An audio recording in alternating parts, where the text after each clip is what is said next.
matters. American resolve matters. Putin's latest attack on Ukraine was premeditated and totally unprovoked. He rejected repeated. Totally unprovoked.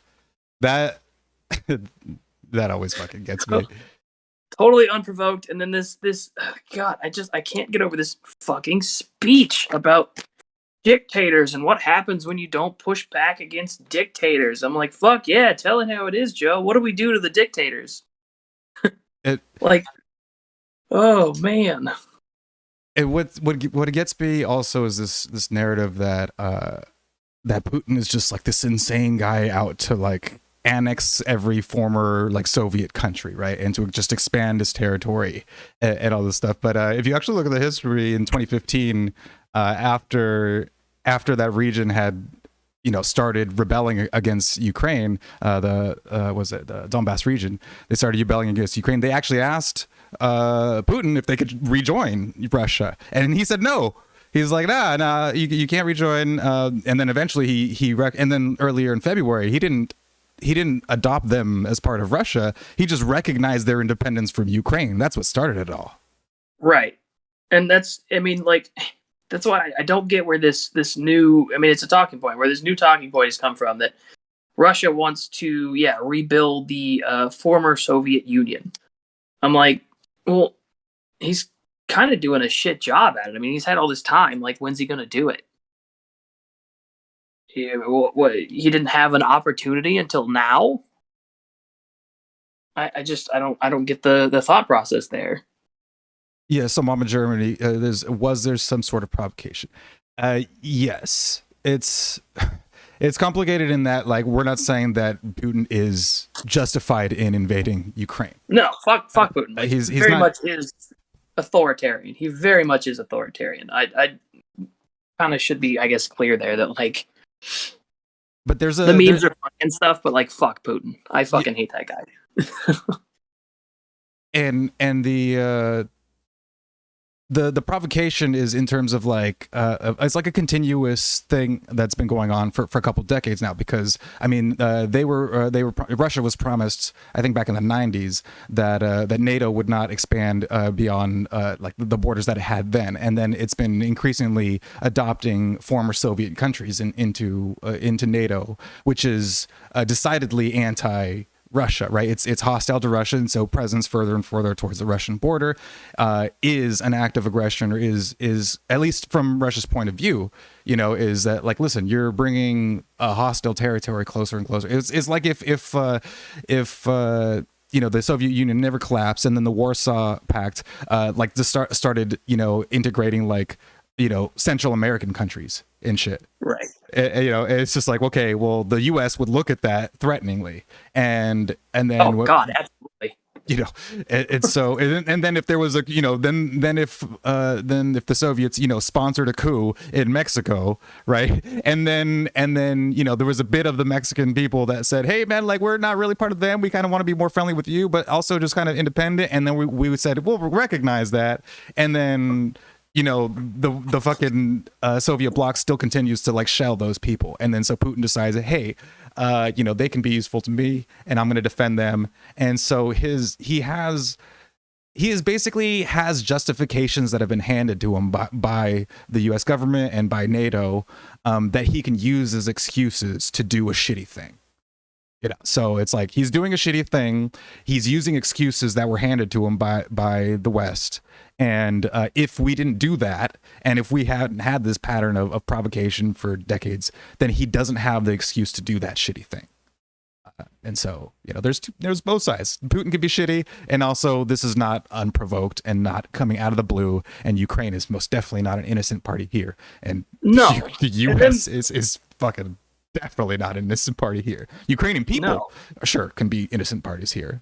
That's the thing, is they're the only, like, the Russian people, like the actual Russian citizens, and that are being like thrown in jail and shit because they're protesting this stuff, and the Ukrainian citizens that are now smack dab in the middle of this, have literally like having fucking guns handed to them and being like, here you go, defend your country. Like, those are the only fucking innocent people in this whole thing. Yeah, they're the only fucking people that have. They had no power. They have no say in any of this. They didn't do anything, but they're, of course, as usual, they're the ones that are gonna fucking die. Because it's happening.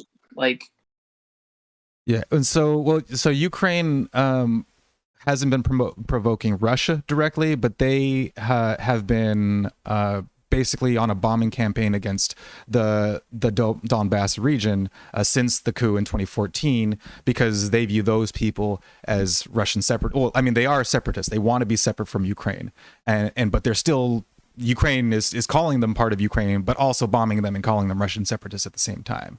And so Russia and Putin are using that bombing campaign as like they're using and saying that's a humanitarian crisis, so we're coming over and helping out with it.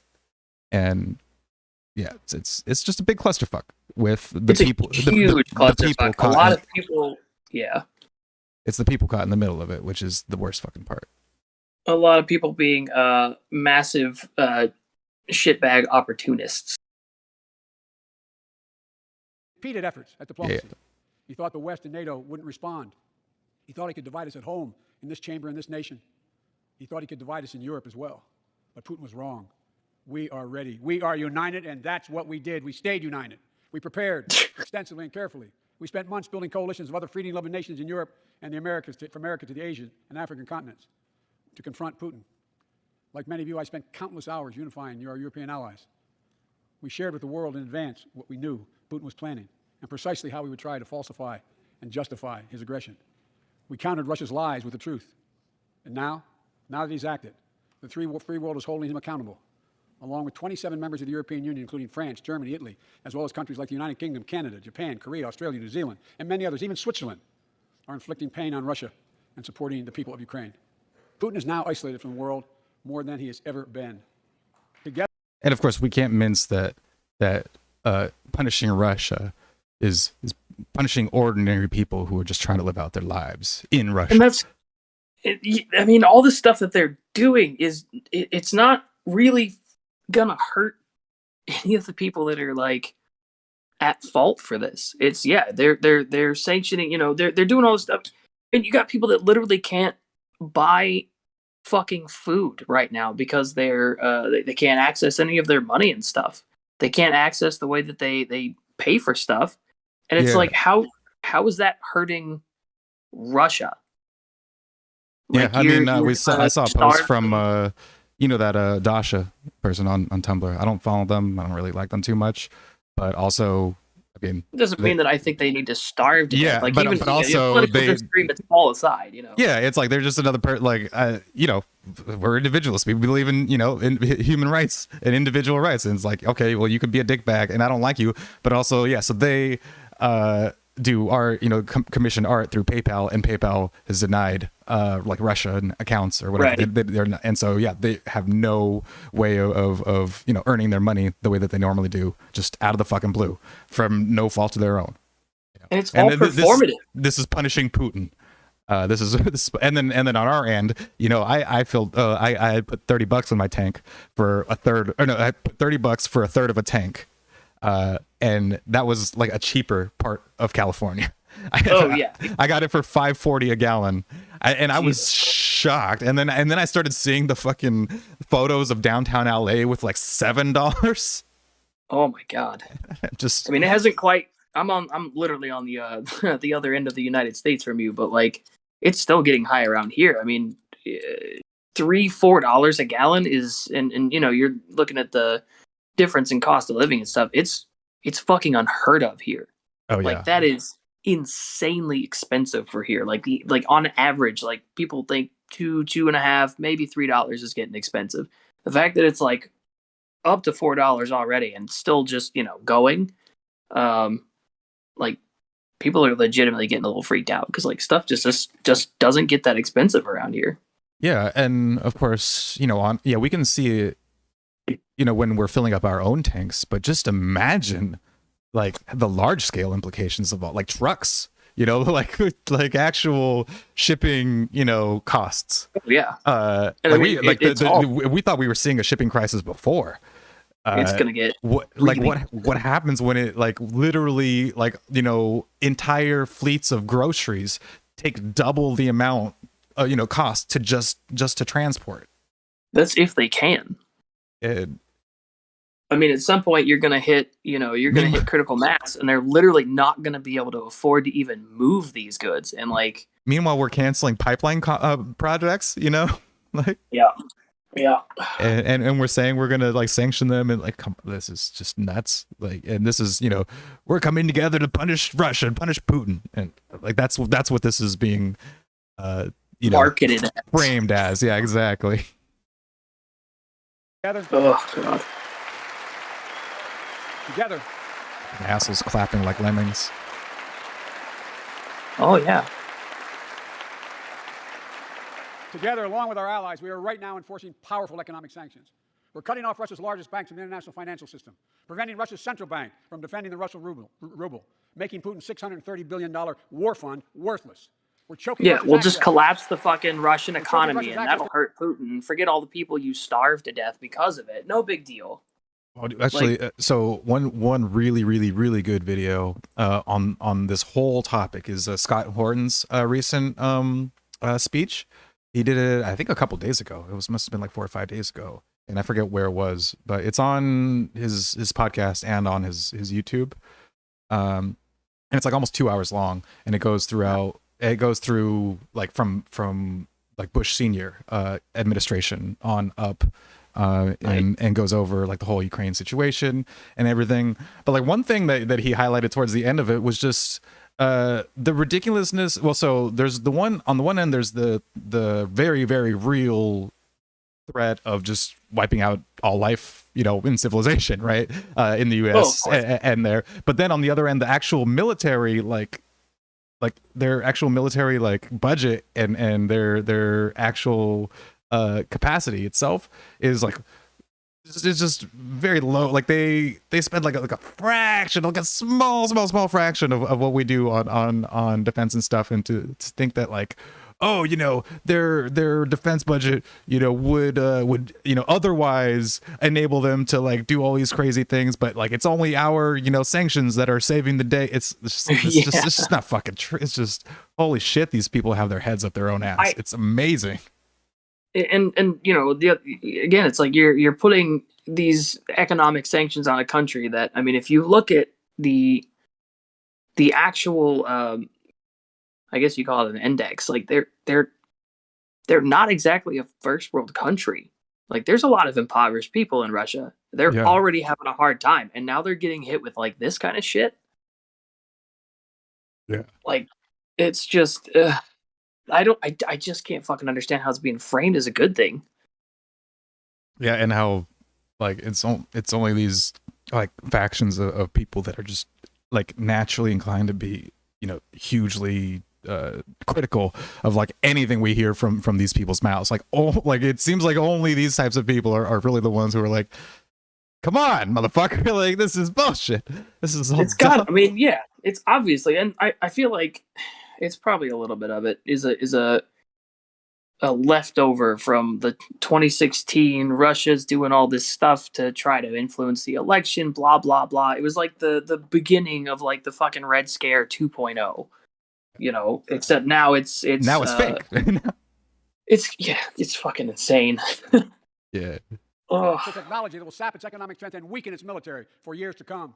Tonight, I say to the Russian oligarchs and the corrupt leaders who built billions of dollars off this violent regime, no more. The United States, I mean it. A United States president talking about a violent regime is just... Yeah, especially with like, I'm pretty sure we're still bombing Syria. I don't think that stopped. Did we? Yeah, I was gonna say, did we stop? And no, like, where? I'm pretty sure like last week or something there were still bombs dropping. So it's just like, the dumbest fucking shit.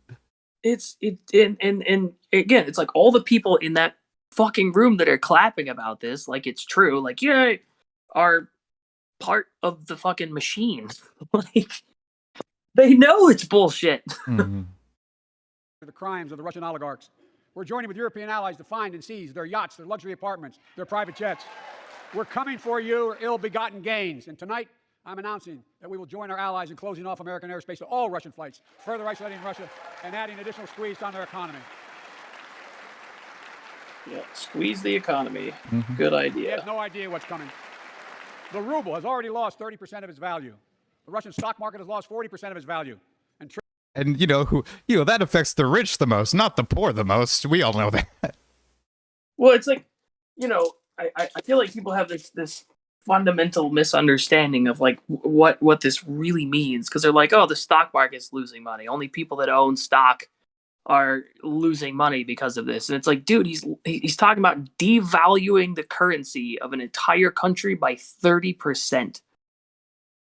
And like Can you in a matter of weeks, in a apparently. matter of fucking weeks, like, can you That imagine what would happen? I mean, the dollar has been devalued over fucking decades, like, and I don't think a lot of people have noticed because of how long it's taken. It's that shifting baseline syndrome thing. Each generation is just used to it, so yeah, and they don't notice. and it's But insane. Like and US inflation, don't get us wrong, is fucking nuts. Like but 30%. but in a matter of weeks is just I'm actually kind of at a loss for, because that's like a accomplishment of like, yeah, huge proportions. And it's got to be devastating. I mean, I can't imagine it happening here. In the matter of weeks, your dollar is now worth 30% less. Like, imagine your grocery bill. Let's just round it off at $100, right? And now it's $130. That's just your groceries, like, that's insane to me. Like, people would not be able to afford to live. And Rick Wolf is right. It's like, we're saying weeks to be generous. It's probably mostly singular to like a week and a half too, right? That they've been actually trying to do this shit. I mean, you might as well call it what it is. They're collapsing the Russian economy. Yeah. And it's like, okay, you're expecting this to be the rich people that suffer. Like, you were expecting that the poor are going to now, like, as I think what they think is going to happen is that the poor people are then going to be angry at the government and then like, not be supportive, and then the government's going to be like, okay, so I got to do some things different so that the people don't get angry at me. But what I think happens is that like it just makes them rally behind them more and make you look like dicks more. That's well, yeah, because you're the one fucking putting the sanctions on them. Like, yeah, it's fucking nuts. And like for all the talk of like Russian propaganda and like, oh well, they're gonna lie. It's like, well, that's gonna work on the Russian people the most. So I don't think you're gonna win this fucking fight if it's really Russian propaganda, like, on their side, and it's totally unprovoked and shit. It's like, I don't think that you're doing a good job of dispelling that myth there. I think you're just giving them more ammo to. Not to matter, not to even mention that, like, yeah, they'll probably spin it in some way. I'm sure, of course, like. But it doesn't really need to be spun in this case because we're the assholes. We are objectively the fucking assholes for doing that. Yeah. Like, that's a stupid move. That's a really stupid move. And it's like, you cannot objectively defend that in any way. So people acting like if Russia tried to collapse our dollar, you think we'd like them more? And like, like, no, come on. I mean, they'd feed it right into the, Russia's trying to take over the world bullshit that they're pushing with all of this. And it's like, it's, I mean, we know what it is. It's they ran out of mileage with fucking COVID, so this is like the new emergency. And it's the 2-minute hate from 1984. It's one of the most important lessons from that book. I think it's largely overquoted, but I think the 2-minute hate portion is one that I always see because I see it propping up everywhere. Like, we saw it. Like, I remember seeing it way back with Martin Shkreli, right? And I'm like, okay, this guy is just a fucking figurehead for people to hate, and then it became Trump, and then it's gonna be Putin, and they're gonna bounce from enemy to enemy to enemy to emergency, and like all of it is going. I guarantee you, like I've only read through like half of what he's actually said, but I guarantee you that like 90% of the things that we address and the things we have to fix, blah blah blah. And of course, it's always just an excuse to expand control over things. Somehow this will end up working out to us expanding control. Like, we're always got to fucking expand control. It never goes the other way, and that's how this works. Yeah, as the saying goes, there's nothing as permanent as a temporary government program. There's nothing as permanent. Exactly. Trading remains suspended. The Russian economy is reeling, and Putin alone is the one to blame. Together with our allies, we're providing support to the Ukrainians in their fight for freedom. Military assistance, economic assistance, humanitarian assistance. We're giving more than $1 billion of direct assistance to Ukraine, and will continue to aid the Ukrainian people as they defend their country and help ease their suffering. So what are we doing for the Russian people that we're starting out? Like, but let me be clear. Our forces are not engaged and will not engage in the conflict with Russian forces in Ukraine. Our forces are not going to Europe to fight Ukraine, but to defend our NATO allies in the event that Putin decides to keep moving west. For that purpose, we have mobilized American ground forces, air squadrons, ship deployments to protect NATO countries including Poland, Romania, Latvia, Lithuania, and Estonia. And as I've made crystal clear, the United States and our allies will defend every inch of territory that is NATO territory with the full force of our collective power. Every single inch. Yay, New World War. Love it. And we're clear-eyed. The Ukrainians are fighting back with pure courage. But the next few days, weeks, and months will be hard on them. Putin has unleashed violence and chaos. But while he may make gains on the battlefield, he'll pay a continuing high price over the long run. And a pound of Ukrainian people, the proud, proud people, pound for pound, ready to fight with every inch of energy they have. They've known 30 years of independence, have repeatedly shown that they will not tolerate anyone who tries to take their country backwards. To all Americans, I'll be honest with you, as I always promised I would be. A Russian dictator of fate invading foreign... Sorry, I can't hear him say, I'll be honest with you, as like I promised to be. As I promised to be, I'm still cracking up at they won't tolerate anybody who moves their country backwards. Yeah, even other fucking Ukrainians who don't want to be there anymore. Yeah. Oh my God. We won't fucking tolerate independence around here. If they didn't have double standards, they wouldn't have any standards at all. Good God. Country has cost around the world. And I'm taking robust action to make sure the pain of our sanctions is targeted at the Russian economy and that we use every tool at our disposal to protect American businesses and consumers. Tonight, I can announce the United States has worked with 30 other countries to release 60 million barrels of oil from reserves around the world. America will lead that effort, releasing 30 million barrels of our own strategic petroleum reserve. And we stand ready to do more if necessary, united with our allies. These steps will help blunt gas prices here at home, but I know news about what's happening can seem alarming to all Americans. But I want you to know, we're going to be okay. We're going to be okay. Fucking hate when he whispers like that. It's so fucking dumb. Weaker and the rest of the world stronger. Well, while it shouldn't... the least assuring fucking thing that could possibly be presented to me is Joe Biden saying we're going to be okay. Yeah, it's just this motherfucker whispering in my ear, and I'm like, just get the fuck out. You know, God. Oh, God. See what's at stake. Now everyone sees it clearly. We see the unity among leaders of nations. I had whispering on one of my bingo cards. Yeah, you're probably going to win. A more unified Europe, a more unified West. We see unity among the people who are gathering in cities in large crowds around the world, even in Russia, to demonstrate their support for the people of Ukraine. In the battle between democracy and autocracies, democracies are rising to the moment, and the world is clearly choosing the side of peace and security. This is the real test, and it's going to take time.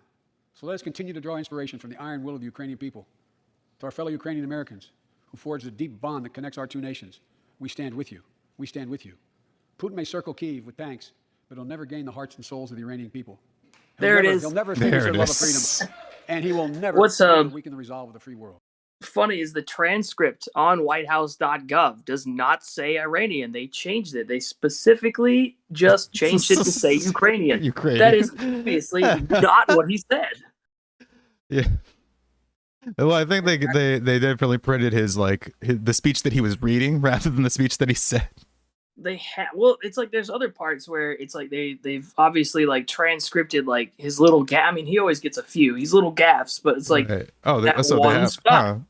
they specifically left like changed it to the Ukrainian people. Like, oh, that was he supposed to say. Yeah, but that's not what he said. You know, and I can imagine in 10 years when we get an equally incompetent president and deep fake technology is good enough. I think that the subsequent video is just going to have the correction in it, you know, because they'll be able to change his face and they'll do the AI generated audio real quick, and then boom, he didn't make that mistake anymore.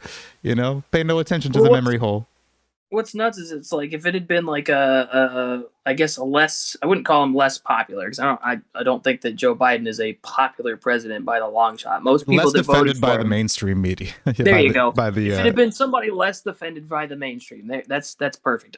They would have left it in there. I mean, George Bush, like that guy was a absolute treasure to have ever talk on television because he'd always say something fucking stupid. It was great. Yeah.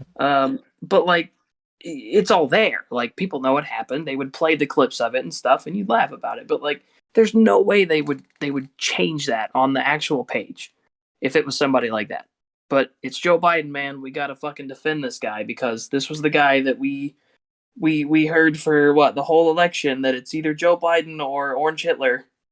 Yeah. And by the way, I gotta say, I know I got it on 1.5 times speed, but he's remarkably lucid. Like, I don't know what his handlers did. I wonder how many pills they shoved into that man before they got him up there because boy, he's actually staying awake this time. He didn't take a moment of silence and fall asleep. Yeah. We meet tonight in an America that has lived through two of the hardest years this nation has ever faced. The pandemic has been punishing, and so many families are living paycheck to paycheck, struggling to keep up with the rising cost of food, gas, housing, and so much more. I understand. Where did that come from, Joe? Like, did that just fall from the sky? Yeah, like they never. And for what I've read from the transcript, they do not fucking once talk. They keep talking about, and it's this you work it into the language and you change the way people perceive things. It works. COVID shut us down. COVID caused this stuff to go up. COVID caused it. No, it fucking didn't. It was the response to COVID and the way that people chose to respond to it that caused these things to happen. COVID didn't we don't have a massive increase in inflation every fucking flu season because we don't do this shit. And so it just, it makes me angry, honestly. It pisses me off a little bit because it's like you change the language and you change the way people, the people just accept it. Oh yeah, it was COVID. COVID did that. And a lot of people will turn to us and be like, okay, well, they did something, right? They took actions to prevent the pandemic, and what would you do? And it's like, okay, like, yeah, as individuals, market people, I am not going to do anything about the pandemic, okay? Because I don't presume to be able to stop a pandemic. I'm not that fucking arrogant. The idea that we could somehow complain, and that was the thing, is that's what they promised at the beginning. It was not a lessening or hey, we'll make it through. It was a complete eradication. It will stop the virus. It'll go away. The fact that we think that we're just going to eradicate a virus somehow, that people look at stuff like like measles and smallpox and whatever, like we've eradicated. Well, yes and no, because there are still cases that pop up with these things. They're considered eradicated because they. Well, and one important difference between that and the respiratory diseases too is that respiratory diseases get into animals way easier, and so you can you can eradicate it in humans, and then it can mutate. It can stay in animals, incubate, mutate, and then get caught into humans. So that eradication actually doesn't fucking matter because it can be reset over again because a human or animal carriers exist and they can respread it to humans again after it's been eradicated. And this idea too is just, and the thing is like, okay, if things need to be done about COVID and about the flu and all this sort of stuff, it's to be managed by the people who are most relevant to do it. People who work in the medical field, people who are vulnerable, that's what decentralization and market action is all about, is allowing the best people for the job to step up and get it done. That's why I don't drive a truck or manage how people drive trucks, right? I don't provide any logistics for the truck driving industry because guess what? I don't fucking know how to do any of that shit.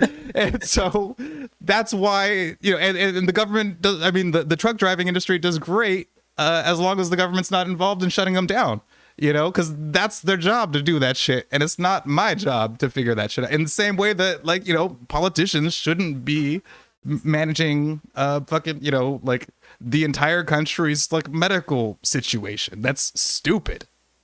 Well, and you can look at the few times, well, not a few times, but the states that chose to do things differently, of course, were immediately turned into, look at fucking Florida. Look at Florida. But they did fine. By all measurable metrics. They actually did better than a lot of the places that completely shut down and completely isolated and put out all these, very restrictive, very authoritarian measures to absolutely keep people apart. Like a lot of them still did really bad, and Florida was fine. Like they really didn't do as bad as people keep trying to claim that they did. You know, they said that and, when they and reopened, especially not to like the large degree that like you would expect if like these measures were truly saving lives to the degree that these people want to pretend that they do. It wasn't like a huge, insane, exponential increase or anything. It was, I mean, you're talking about states that have, millions of people living in them. And it's like,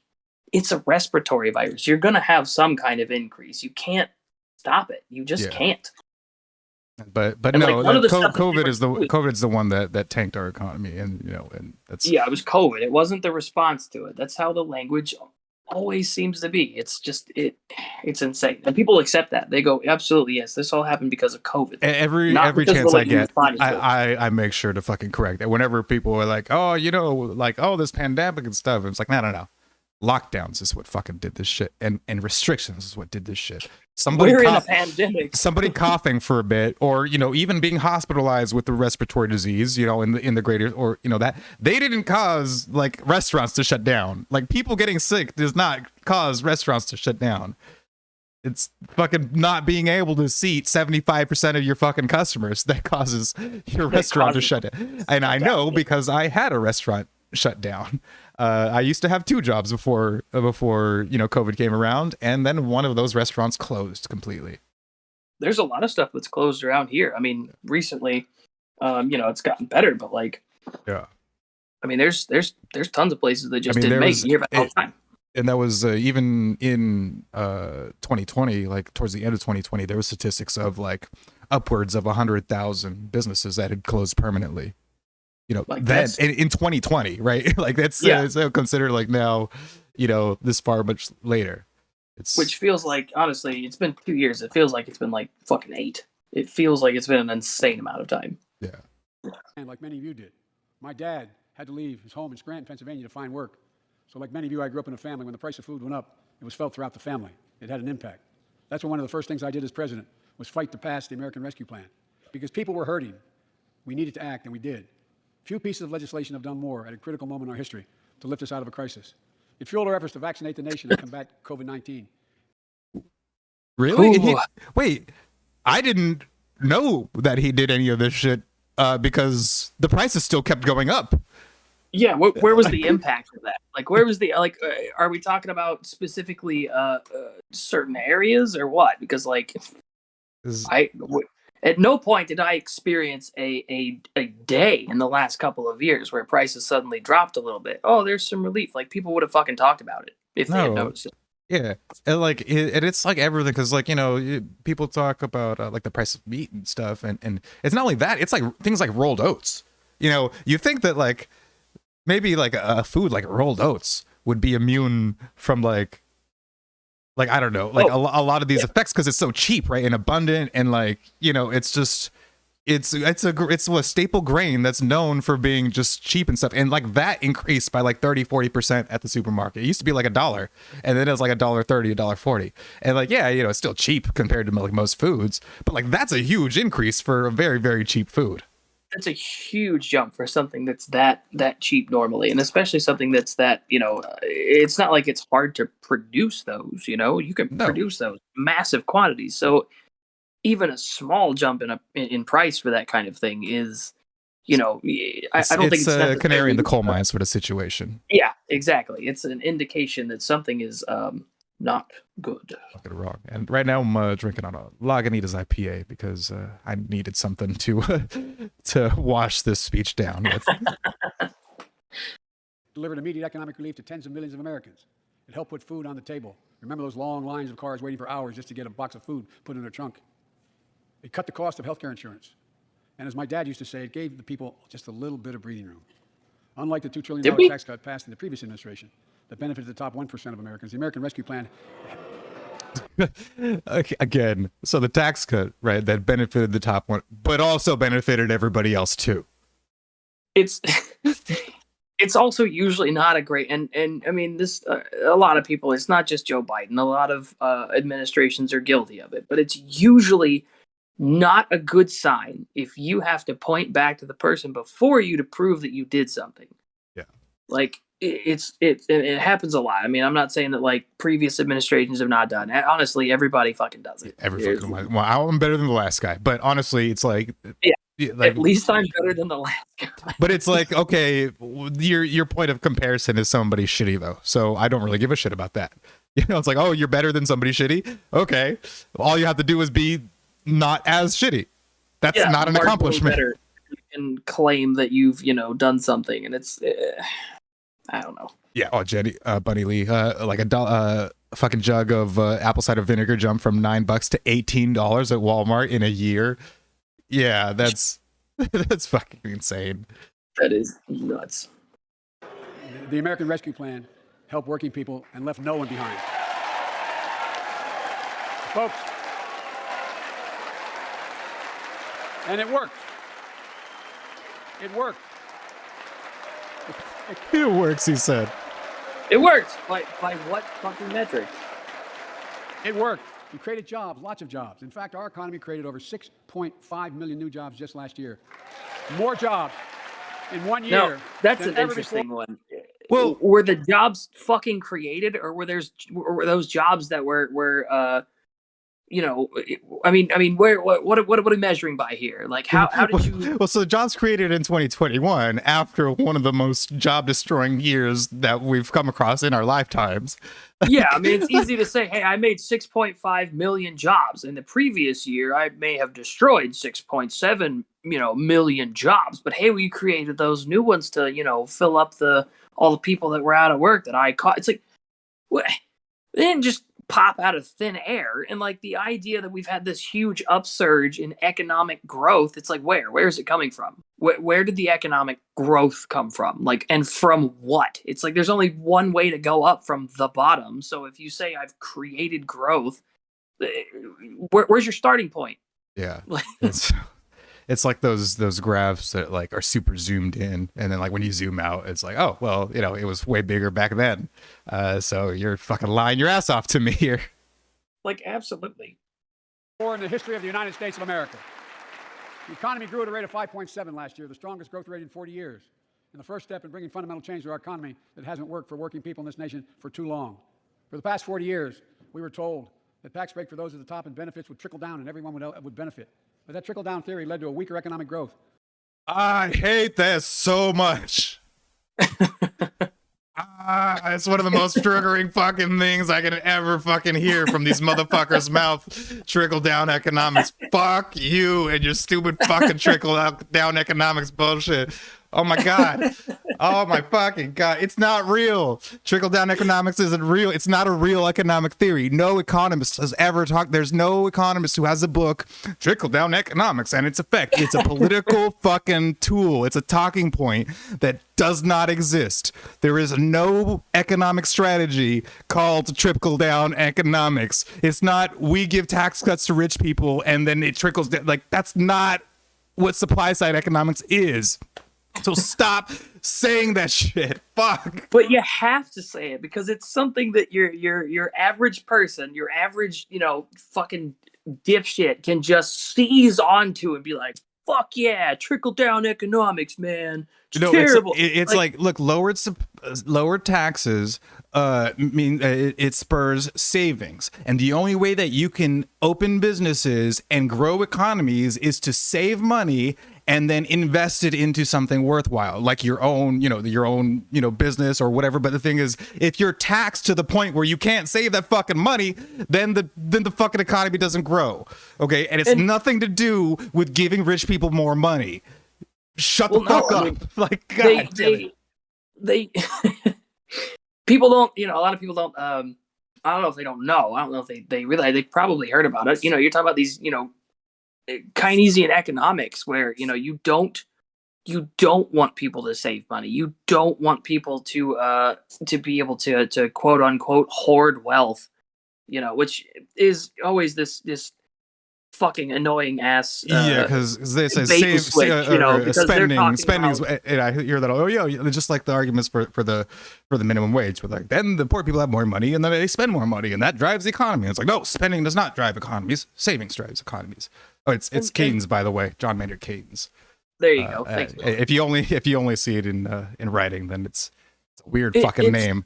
But and it drives me up a wall because they talk about people saving money, and the focus is always on the billionaires hoarding wealth, and it's like this bait and switch. It's like you're not talking about like your average person saving money for something when that's the majority of what's happening. You're talking about the couple of very, very rich people hoarding wealth, and I'm like, well, again, it all comes back to this: your average rich person isn't swimming through a fucking Scrooge McDuckian vault full of coins. No.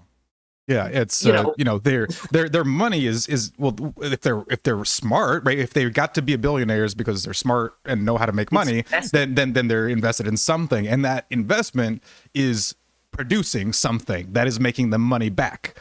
And ideally, that production of that thing is something that the market wants. Now, the only way that it's not what the market wants is because the government is there propping up some false, demand that doesn't exist on the market. Right. Exactly. So that's where you get those people like the Amazons and the fucking Googles of the fucking world that don't deserve to be rich, right? But are because they have favorable conditions in the state. Well, yeah, they're being 100% propped up. I mean, it's of course they're working together hand in hand. A lot of people don't always really they talk about Jeff Bezos and stuff, and Amazon's evil, blah blah. And I'm like, yeah, but they get a lot of help from the inside too. Like, where's the focus there? They wouldn't exist if it weren't for the fucking state. Like, you wouldn't have billionaires if it wasn't for the fucking state propping them up. Yeah, and this false idea that like libertarianism or like anarcho-capitalism is pro-corporation, which is just fucking baffling. Because my immediate response is like, okay, give me step one in creating a corporation. What do? Like, okay, well, you got to like fill out a form and give it to the government. I'm like, okay, well then, like, okay, well, the fuck, what are we talking about then? All right. What the fuck is the argument here? Yeah, exactly. Or that the idea that a government can be capitalist. It doesn't make any fucking sense. The private ownership of the means of production cannot be done by the government because it's not a private entity at all. Yeah, exactly. And yeah. Lower wages, bigger deficits, and a widening gap between the top and everyone else in nearly a century.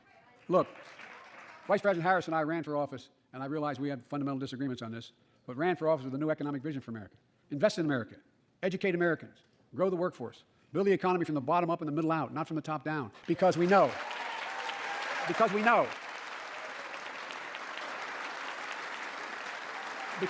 middle class grows, the poor have a way up and the wealthy do very well. America used to have the best roads, bridges, and airports on earth. And now the roads. Our infrastructure is ranked 13th in the world. We won't be able to compete for the jobs of the 21st century if we don't fix it. That's why it was so important to pass the bipartisan infrastructure law. And I thank my Republican friends to join, to invest. Because we know that the way to solve things is just pass laws. That's the reason why something wasn't done before. It's because there wasn't a law to make it done. We pass a bill that fixes everything. Like if everybody wants a thing, like this is again like markets versus government. It's like, okay, well, like how will something get done on a market? It's like, well, if people want it, then like there's money to be made by doing it, right? Like you're that's not, fucking taxing the shit out of them so that they can't spend money to do it. Yeah, it's like and they're like, okay, well, how does something get done with government? It's like if enough people vote for it, if enough politicians lobby for it, it's like, well, then that's not us deciding what to fucking do with everything. No. Like this is talk about trickle down. So like our opinions are going to trickle down through the fucking government bureaucracy, and then what comes out of the other fucking end, it's not going to be what we want. It's going to be whatever the fuck they want and whatever kickbacks they can get from big businesses like all this, like these infrastructure contracts, right? It's never choosing the best man for the job and getting it done most efficiently. Lowest bidder. They choose the lowest bidder. Who's going to do it for the cheapest amount of money? Because again, they're playing with everybody else's money. It's taxes. And then when unions get involved in the influence, it's like, okay, now we're making sure that we're not getting the best for our money, essentially. And so it's like, oh yeah. The government's the only way to do this. We can't just pay for people to build things. What? Oh yeah, we actually I got down to the point in this little speech of his where he actually talks about unions. Funny enough, he starts talking about empowering unions and more people need to unionize. I'm like, gosh, how does this go hand in hand? So So we want a trade unionist. So we want a fascist government. Like, because I mean, this is exactly what Mussolini and Giovanni Gentile talked about when they talked about creating fascism. Like, that's what they're like. Yeah, we want trade unions to fucking run the economic sectors of that, and then we deal with them. And like, that's textbook fashion, like literal textbook fashion.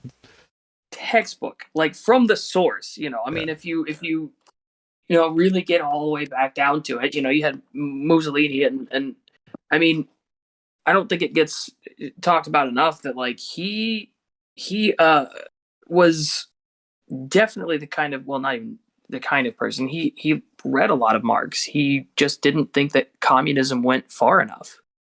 Yeah. I mean, he literally took communism and added a few tweaks of his own to. I mean, but they're both socialist systems. They are both socialist systems at their core. Yeah, and the only reason. So actually, one aside is the reason why he was like expelled. He was expelled from the Italian Socialist Party, and he was yelling at them as he was leaving and saying, I'll always be a socialist, and I was like, in my heart, I'll like, my socialism is my ideal, or whatever. I don't know the exact quote offhand, but his whole concept was during World War, I think, one, that all of the socialist parties of the various countries around the world didn't support a unified socialist vision. They supported their own country going to war against whichever side they were on. And so Right. that was caused him to realize is, okay, the true form of socialism is through the nation and through the state, not through the workers. And so socializing the state instead of socializing the classes was, his form of socialism. But it was trade unions being like the arm of the economy of the workers, section of the economy. Like that's what fascism was. It was basically syndicalism that was transferred over into fascism. And this is what he's talking about. He's like, yeah, we want to strengthen trade unions and make them, it's okay. Well, so we don't want like all this talk about like constitutions and like, individualism, liberty. It's like, it doesn't fucking mean anything. It's nothing. No, it's all window dressing for everything else, and it's crazy because it's like people will listen to this and there's not a hint of irony detected in any of it. They don't go, wait a minute, he said this. What does he mean by that now? This is all very counterintuitive, like with what he originally opened with here. Like, I don't like, nope, nothing, none of it raises any red flags. No, exactly. Ugh. Build America, the single biggest investment in history. It was a bipartisan effort, and I want to thank the members of both parties who worked to make it happen. We're done talking about infrastructure weeks. We're now talking about an infrastructure decade. And look, it's going to transform America, to put us on a path to win the economic competition of the 21st century that we face with the rest of the world, particularly China. I told Xi Jinping, it's never been a good bet to bet against the American people. We'll create good jobs for millions of Americans, modernizing roads, airports, ports, waterways, all across America. And we'll do it to withstand the devastating effects of climate change and promote environmental justice. We'll build a national network of 500,000 electric vehicle charging stations. Begin to replace the poisonous lead pipes so every child, every American has clean water to drink at home and at school. We're going to provide affordable, high-speed internet for every American, rural, suburban, urban, and tribal communities. 4,000 projects have already been announced. Many of you have announced. Do they all want that? Like, I mean, I know high-speed internet is a good thing and generally access is a great thing, but like, I don't like somebody's like, I don't know. And Is it a priority? Is probably my question. Like, is that the first thing that they need addressed? Is high-speed internet, or are there like a lot of other, especially like indigenous communities? Like, they live on a reservation. Like, there are so many other shitty things that go on reservations. I mean, just the fact that they have to live on a fucking reservation is already, I mean, that's its own thing that goes back a lot. But I'm pretty sure that, high-speed internet is not their priority. Yeah. And, these, like, again, because I want to compare this, like, from their their stance of what the solution is versus like the individualist and libertarian or ANCAP position. It's like, okay, well, what we do is we allow people to solve their most immediate problems. It's why one of my favorite book, well, not one of my favorite, but like one book that I like to show people, at least getting introduced into like, you know, this sort of individualist thinking is Economics in One Lesson by Henry Hazlitt, where he goes over the broken window fallacy, which is really easy to understand, where it's like you got a town, and if you think that spending drives the economy, then if you break a shop window, then that forces him to spend on getting it repaired, and that drives the economy. But what it doesn't look at is the unseen part. Like, you see the part where he has to spend the money on the window. What you don't see is that he doesn't get to spend the money on whatever the fuck he was going to do before the window got broken, which is like by definition more efficient. Right? It's definitely it was his top priority, and then you created a different priority. You know, maybe he was going to hire a new worker. Maybe he was going to do, you know, like maybe he was going to buy a new, you know, thing for his shop, whatever the fuck it was. But he had something to do with that money. And so these people who presume to like spend money in certain ways, what they don't understand is that they're taking the money away from other places where it could have been spent. And by definition, those places would have been more efficient because it would have been what people actually wanted to do, what people actually desired to spend their money on, rather than what was forcibly, you know, mandated by whatever the fuck the government wanted to do. They would have solved the problem that they already had, and probably had for a long time, honestly, instead of solving a problem that you fucking created. Yeah, exactly. To justify the money even being spent. It's just...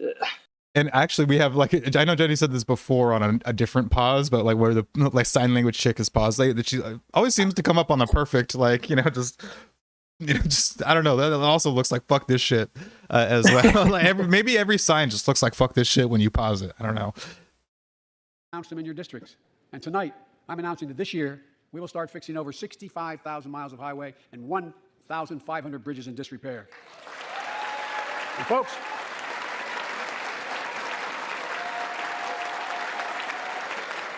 when we use taxpayers' dollars to rebuild America, we're going to do it by buying America. Buy American products. Support American jobs. Wait, is America First now a Democrat slogan? What? I mean... Wait a second. Whew, yeah, I thought that was like a dirty Republican thing. Hold on. Like that was xenophobia, right? Like that was literally Trump's campaign, right?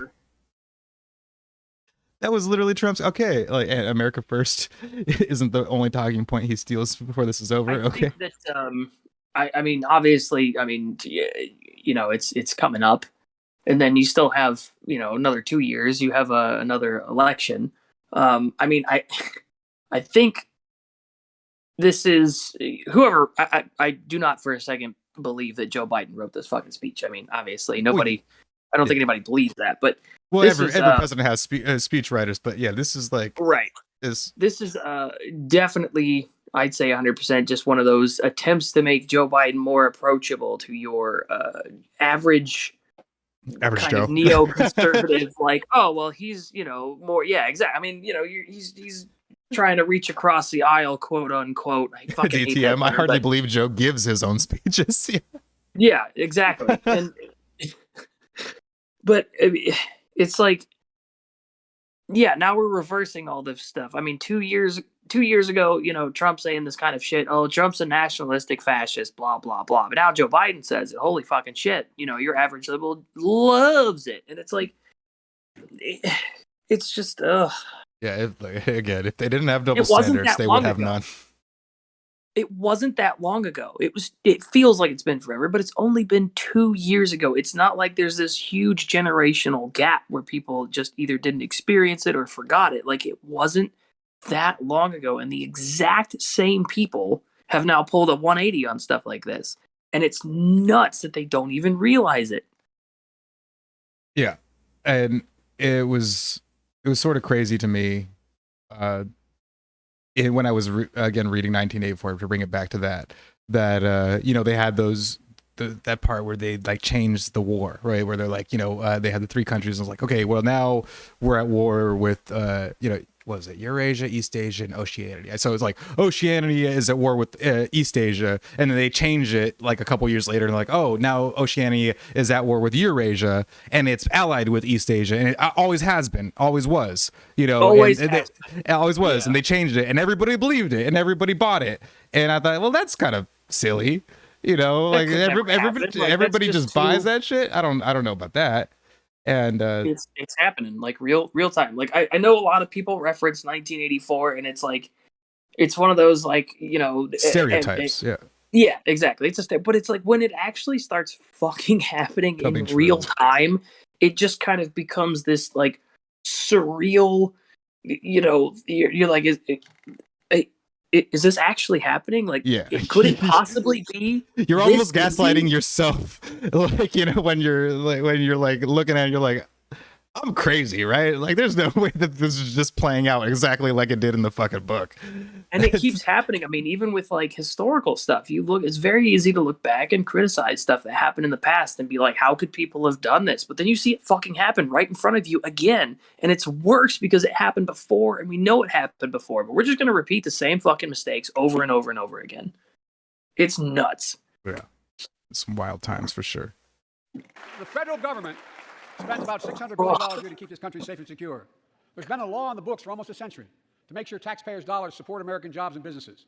Every administration, Democrat or Republican, says they'll do it, but we're actually doing it. We'll buy America to make sure everything from the deck of an aircraft carrier to the steel on highway guardrails is made in America from beginning to end. All of it. America first! Woo! So again, when that happens, when you don't get things, when you whittle down like your source of where you're going to buy something instead of getting it from the best location possible, regardless of, you know, the location of it is, you're making it more expensive, right? Or you're making it less efficient, or you're lowering the quality. And so, yeah, American first. And then, you know, we don't get as good of a fucking product at the end of it, or we don't get as a cheap product. So we have to pay more for it, or you have to suffer less quality. Like it, or depending on the resource, like yeah, it may not be something that's largely produced here. Right. So, and well, because, you know, and that's another thing about economies, right? Is that as we get more productive and richer as a society, we what the fuck, outsource our you know, the cheaper labor to other places, because those places haven't risen to our economic level. So that actually benefits both them and us. We get a cheap product and they get a source of income. You know, like those people, like they talk about like sweatshops and like abusing like third world countries and stuff a lot of the times. But it's like, okay, well, if the corporation is, let's say, like having a deal with the government where they, you know, can abuse their workers and all this shit, okay, that's one situation. But if, like, let's say just a business opens up and a lot of desperate people come in and have jobs for cheap, it's like, okay, well, that's objectively better than whatever situation they were before, because they wouldn't go get a job there if it wasn't. You know, that's not. Plus, that's not. You know, you're also talking about like, you know, you have to look at like, okay, so if you paid, you know, they're paying, and I definitely understand where people are coming from when they talk about like, oh my God, they only get paid this much per day to do this, whereas somebody in America would get. And I'm like, yeah, I get where you're coming from there, but it's like there's no context here. If you really looked at the ramifications of like, all right, let's say we started paying every single person that makes Nikes in, I don't know, fucking Malaysia or something. We'll pay them $17 an hour, like $17 American, whatever it translates to their currency. Like, it's gonna have an economic impact on the whole country. Because those people can't demand that wage, right? Because the productivity of the location isn't that high, right? We can't change the reality of economic output. Like, that's just not a thing that any of us with our laws and with our, you know, wishes or, you know, genies or whatever the fuck, we can't fucking change that. And so if their economic output is lower, then they have to be paid less. But the thing is, but paying them, you know, that we still have to pay them enough that it's better than whatever the fuck they're doing before. And so that's how you rise economies, is that you give people a step up. You don't shoot them up 7 stories. You give them a fucking staircase and let them walk up it. You know, like that's how, like, you can't just skip steps in economic progress like that. It doesn't work that way. No, it doesn't. It doesn't work that way. But folks, to compete for the jobs of the future, we also need a level playing field with China and other competitors. That's why it's so important to pass the Bipartisan Innovation Act sitting in Congress that will make record investments in emerging technologies and American manufacturing. We used to invest almost 2% of our GDP in research and development. We don't now. China is. Let me give you one example why it's so important to pass. If you travel 20 miles east of Columbus, Ohio, you'll find 1,000 empty acres of land. It won't look like much. In Ohio? If you stop and look closely, you'll see a field of dreams, the ground on which America's future will be built. That's where Intel, the American company that helped build Silicon Valley, is going to build a $20 billion semiconductor megasite, up to 8 state-of-the-art factories in one place, 10,000 new jobs. And in those factories, the average job about $135,000 a year. Some of the most sophisticated manufacturing in the world to make computer chips the size of a fingertip, the power of the world in everyday lives, from smartphones, technology, the internet, technology that's yet to be invented. But that's just the beginning. Intel CEO Pat Gelsinger, who was here tonight, I don't know where Pat is. Pat, there you go, Pat, stand up. Pat. Everybody else stood up. How am I supposed to know who Pat is? Pat came to see me, and he told me they're ready to increase their investment from $20 billion Who's that to kid? $100 billion. Why is there a child that there? would be the biggest investment in manufacturing in American history. And all they're waiting for is for you to pass this bill. That's Let's Pat. not wait any longer. Send it to my desk. I'll sign it, and we'll really take off in a big way. And folks, Intel is not alone. There's something happening in America. Just look around, and you'll see an amazing story. The rebirth of pride that comes from stamping products made in America. The revitalization of American manufacturing. Companies are choosing to build new factories here. Dude, this is straight bizarre. Like, wasn't this fucking Trump's platform? Like, what is going on? Like, this is fucking weird. Like, was this not? What year is it? I thought. Jesus Christ! It's literally like they could. I mean, it could be Trump giving this speech. Like, it just literally could be Trump giving this speech. It's so fucking weird. God. Like, okay, let's keep going. 60 years ago, they would have gone overseas. That's what's happening. Ford is investing $11 billion in electric vehicles, creating 11,000 jobs across the country. GM is making the largest investment in its history, $7 billion to build electric vehicles, creating 4,000 jobs in Michigan. All told, 369,000 new manufacturing jobs were created in America last year alone. And folks,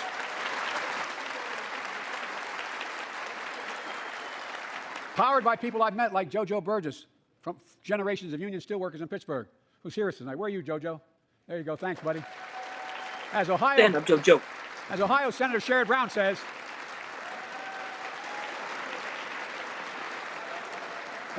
says, it's time to bury the label Rust Belt.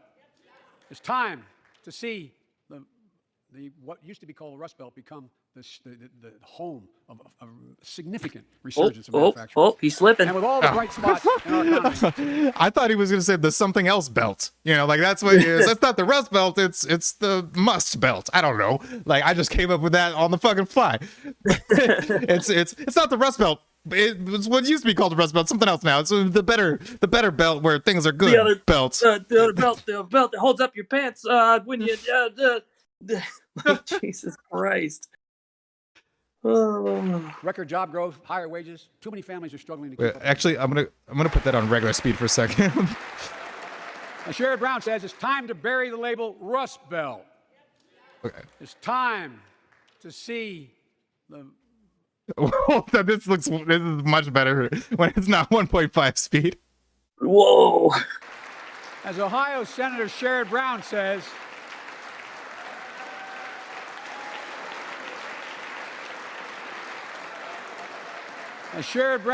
it's time to bury the label Rust Belt.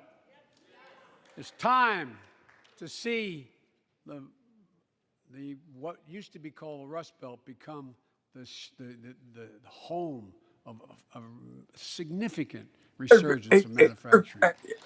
And with all the bright spots in our economy, oh my God, record job growth, higher wages, too many families are struggling to keep up with their bills.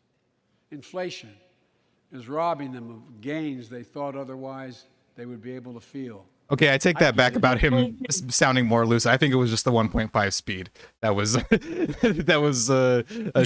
glossing over the fact that this guy is just rambling. He sounds drunk. He does kind of. He is. I mean, maybe it might just be he always sounds like that. I feel like he's like slurring his words. Yeah. But then again, it seems like he's doing that every time he talks. But yeah, now we're talking about inflation. All right, yeah, let's fucking talk about inflation, Joe. How much money was printed in the last 2 fucking years? Our economy roared back faster than almost anyone predicted. But the pandemic meant that businesses had a hard time hiring enough people because of the pandemic to keep up production in their factories. Did Didn't they? have people making those beams that went into buildings because they were out. The factory was closed. The panic also disrupted the global supply chain. Factories close. When that happens, it takes longer to make goods and get them to the warehouses, to the stores, and prices go up. Look at cars last year. 1/3 of all the inflation was because of automobile sales. There weren't enough semiconductors to make all the cars that people wanted to buy. And guess what? Prices of automobiles went way up, especially used vehicles as well. And so we have a choice. One way to fight inflation is to drive down wages and make Americans poorer. I think I have a better idea to fight inflation. Lower your costs, not your wages. Nobody's ever had that thought before. What? Just make things cheaper. Whoa! Okay, hold on a second. So lower the costs of businesses. One of the costs of businesses is labor, Joe. Hello? Yeah, one. Don't lower people's wages, just lower what it costs to do things. Yet it costs, paying people costs money.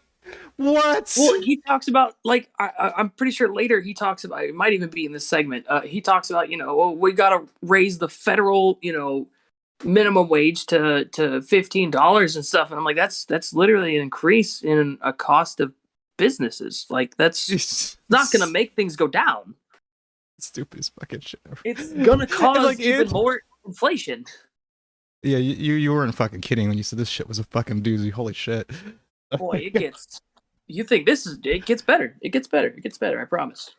Don't say that to me. This isn't a gay rights campaign here. He starts talking about the fucking Federal Reserve. Spoiler alert. God. That means make more cars and semiconductors in America, more infrastructure and innovation in America, more goods moving faster and cheaper in America, more jobs where you can earn a good living in America. Instead of relying on foreign supply chains, let's make it in America. Look, economists. What fucking years? Like who? Oh my god! Like Jesus. I feel like any second now he's gonna rip off his head and it's gonna be Trump. That was me the whole time. It was me the whole time. Good surprise. Economists. Look at that. Of our economy. Literal USA chanting. Oh my god. This is wild. Holy fuck. It's extremely bizarre. And I think, like, honestly, like, the reason why more people aren't talking about how just fucking surreal the whole thing is because most people just straight up didn't watch it. Yeah, I mean, I don't blame them. I know most people don't give a fuck about what Joe has to say about the fucking economy. No, the only reason they voted for him is to get Trump out of office. They don't like admitting that, but, like, they don't really, care about, they don't really know anything about, like, what he was going to do or what he stood for. They just knew that it was Joe Biden. He had a big D next to his name, and he wasn't Trump. So, I remember that meme of, I think it was Sid from Toy Story, like tossing Woody down, and it was the Democratic voters or leftists, and then it was the kids in cages. Was the Woody thing, and I believed that to a certain degree. I didn't understand how stark the actual change would be, right? Whereas they're like, the kids in cages, oh my god, it's wild. And then like, this guy's elected. Well, what kids in cages? Who fucking knows? Instantly stop talking about it. And I'm like, holy fucking shit, this is, because I did experience the same exact thing back in 2008 when Obama was elected and the wars continued, and he started more wars, and I was like, let's get him, let's go. Bush was a war criminal, he's a Nazi, he's Hitler. So is Obama. He's doing the same shit. Let's go. Let's fucking. And then the whole anti-war left was just like, I don't know about that. He's kind of got swagger. It was worse. I mean, at least I will say, at least there is it's much less. There are a few people that still do it. It's much less. But like the amount of people who just fawned and simpered over fucking Obama. We were bombing 7 fucking countries. Like, yeah. I mean, but no scandals, because hey, all those 14-year-olds that we killed with drones, they were terrorists. And I'll tell leftists and Democrats, I'll say, Trump deserves to be buried underneath a federal prison.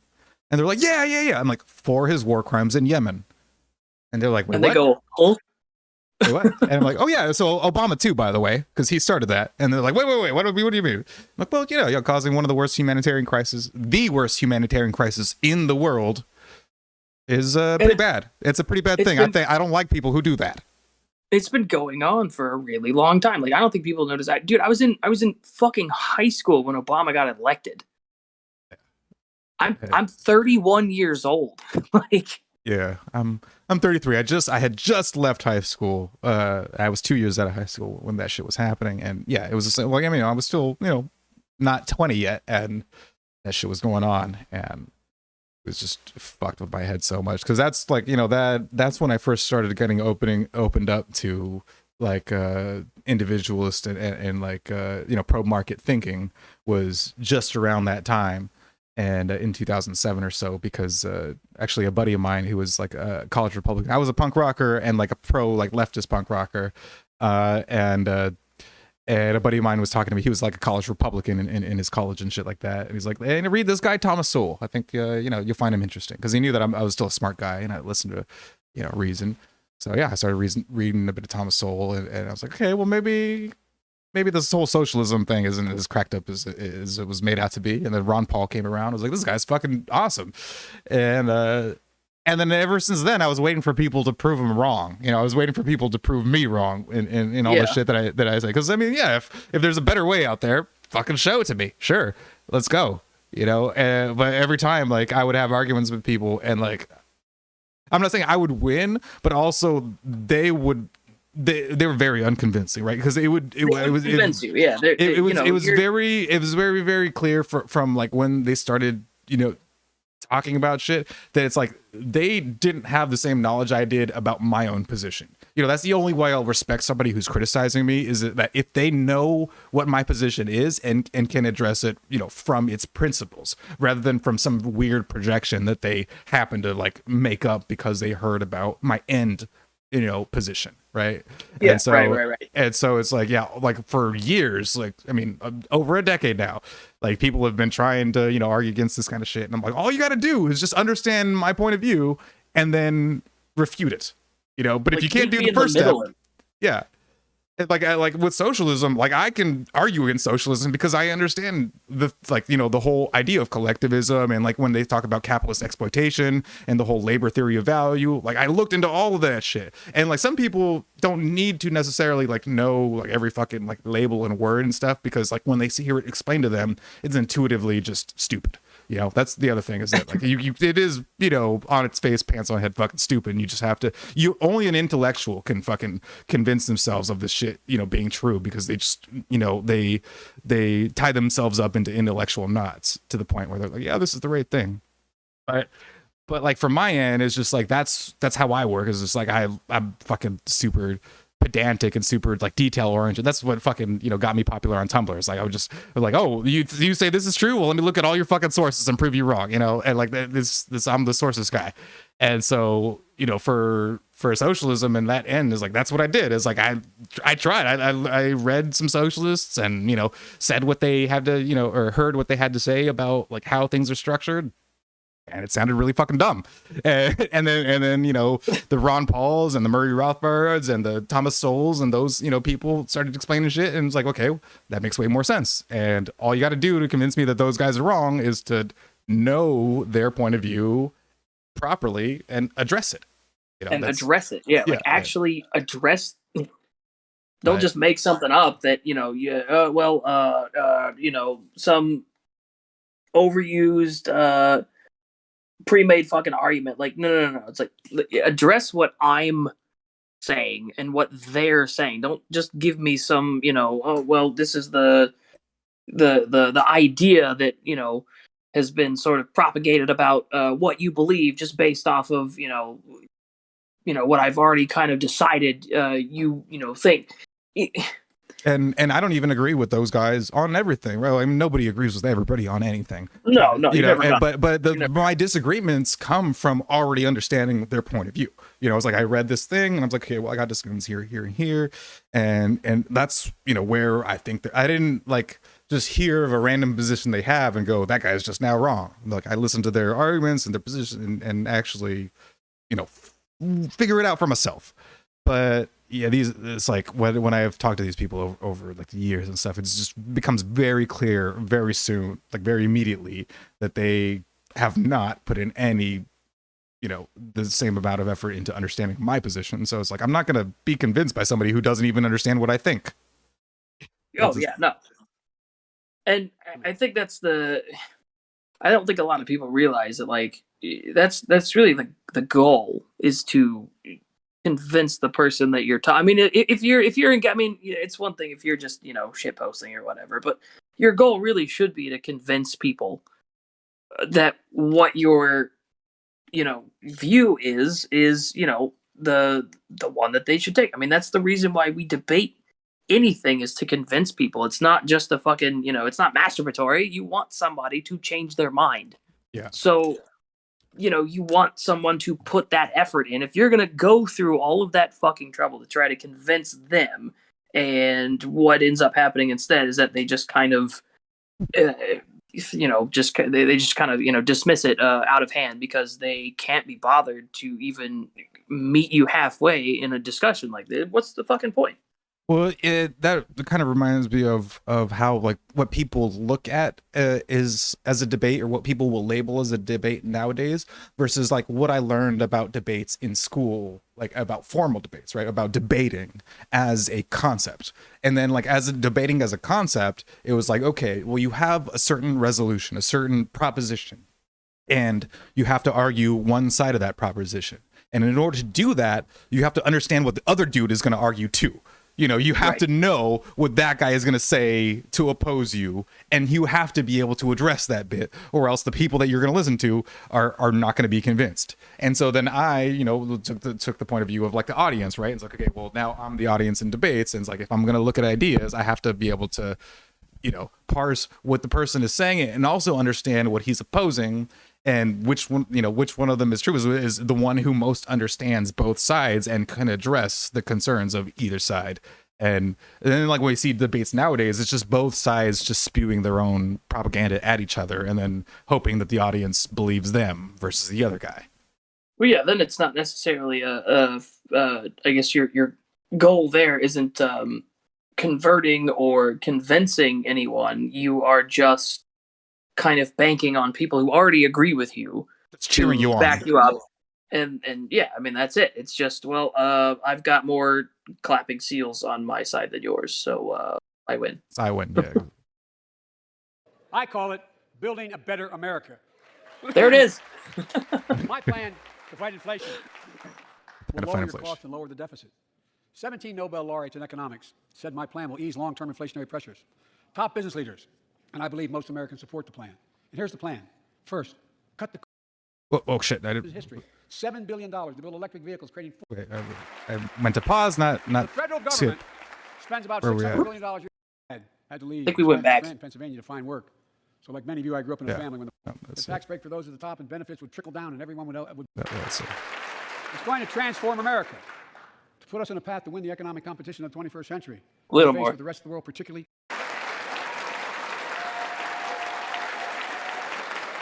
When we use taxpayers' dollars to rebuild America, we're going to do it by buying America. Jump a little bit more. Products. Yeah. That's why it's so important to pass the Bipartisan Innovation Act cities in Congress that will make record investments in emerging technologies and American manufacturing. Who's here tonight? I don't know where Pat is. Pat overseas. That's what's happening. Ford is investing $11 billion in electric vehicles, creating 11. There it is. As Ohio Senator Sherrod Brown says. All right, the clapping. What's with all the fucking clapping? It's not that exciting. Oh yeah, this is the. Americans for. I think I have a better idea to fight inflation. Okay, here we Lower go. your costs, not your wages. Lower your costs, not your wages. Wages are a business cost, Joe. I don't know how else to explain this to you. That means make more cars and semiconductors in America, more infrastructure and innovation in America, more goods moving faster and cheaper in America, more jobs where we can earn a good living in America.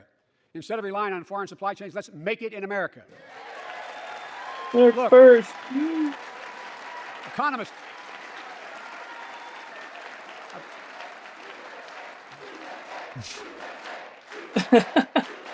So funny. Economists call this increasing the productive capacity of our economy.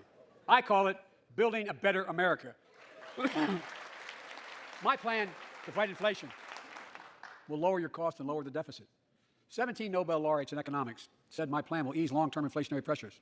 Top business leaders, and I believe most. Okay, so the reason why I went to pause there was because so Nobel laureates are winning a Nobel Prize in economics means fuck all. Because It doesn't mean anything. because both Frederick Hayek and John Maynard Keynes, well, I don't remember John Maynard Keynes, but I know that Paul Krugman has won, who is a Keynesian. Paul Krugman has won Nobel Prize, and Frederick Hayek have both won Nobel Prizes. And they are both diametrically opposed to each other ideologically. Like, you could not get more different than Hayek and Krugman. So what the fuck does that? So you have Nobel laureates who agree with you and Nobel laureates who disagree with you. Congratulations. Oh, Dick. God. Americans support the plan. And here's the plan. First, cut the cost of prescription drugs. We pay more for the same drug. So we're eliminating the FDA, right? That's the plan? Getting rid of the FDA because that inflates drug God, costs? I wish. That's what we got, Joe, right? I hope that's the next words out of your mouth right now. Produced by the same company in America and any other country in the world. Just look at insulin. 1 in 10 Americans has diabetes. In Virginia, I met a 13-year-old boy, the handsome young man standing up there, Joshua Davis. Oh, that's the kid. Okay. He and his dad both have type 1 diabetes, which means they need insulin every single day. Insulin costs about $10 a vial to make. That's what it costs the pharmaceutical company. But drug companies charge families like Joshua and his dad up to 30 times that amount. Could patents be involved here? Huh? Maybe... No, it's got nothing to do with the fact that there's only 3 fucking companies that can make it. Don't be silly. If it costs $10 to make, then like I got $10, I can make you some insulin right now if you want. Like you can you can make insulin in a fucking pool. Like you can make it in your house. It's complete. It's produced by bacteria.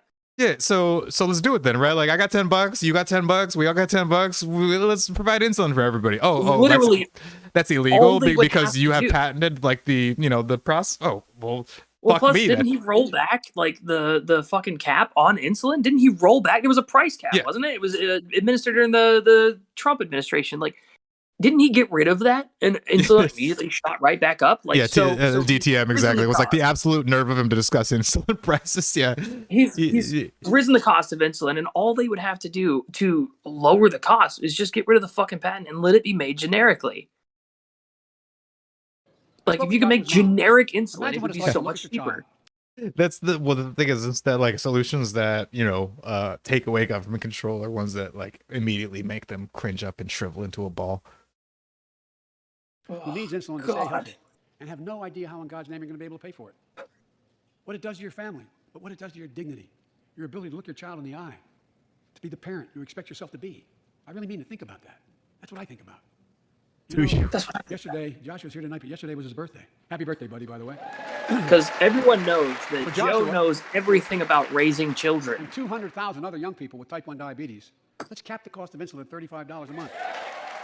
So everyone can. We're going to cap it again? Wait. What? We're going to cap it again? Let's do the thing that Trump did, or I guess that... Is that the speech? No, it's like we're doing stuff that Trump did that I undid when I came into office, but we're gonna do it again.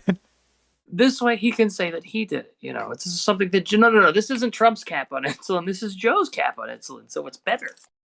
Yeah. Why did we need to get rid of the previous one if we were just gonna put it back? This is the dumbest. And again, like we don't need a cap on insulin. We just need to be unrestricted from making it. Okay, like we don't need the government to help us with this. We just need to be allowed to do it for ourselves. Who'd have fucking thunk it? Like, amazing. And drug companies will do very, very well. Their profit margin. Oh, good. Oh, good. The While drug we're at it, companies will I know do we have well. great Good. disagreements on this floor with this. Let's let Medicare negotiate the price of prescription drugs. They already set the price for VA drugs. Look, the American Rescue Plan is helping millions of families with Affordable Care Act plans to save them $2,400 a year on their health premiums. Let's close the coverage gap and make these savings permanent. And second, let's cut energy costs for families, an average of $500 a year by combating climate change. Let's provide an investment tax There it is to again. revitalize your home and your business to be energy efficient and get a tax credit for it. Double America's clean energy production in solar, wind, and so much more. Lower the price of electric vehicles, saving another $80 a month that you're not going to have to pay at the pump. Folks. Yeah, that's a good point. Wages on volunteerism says, or no, sorry, DTM is that he hasn't actually been talking about the state of the union of the past year. He's not been reviewing what has been going on this past year. He's basically giving his re-campaign speech. You know, is all he's fucking doing.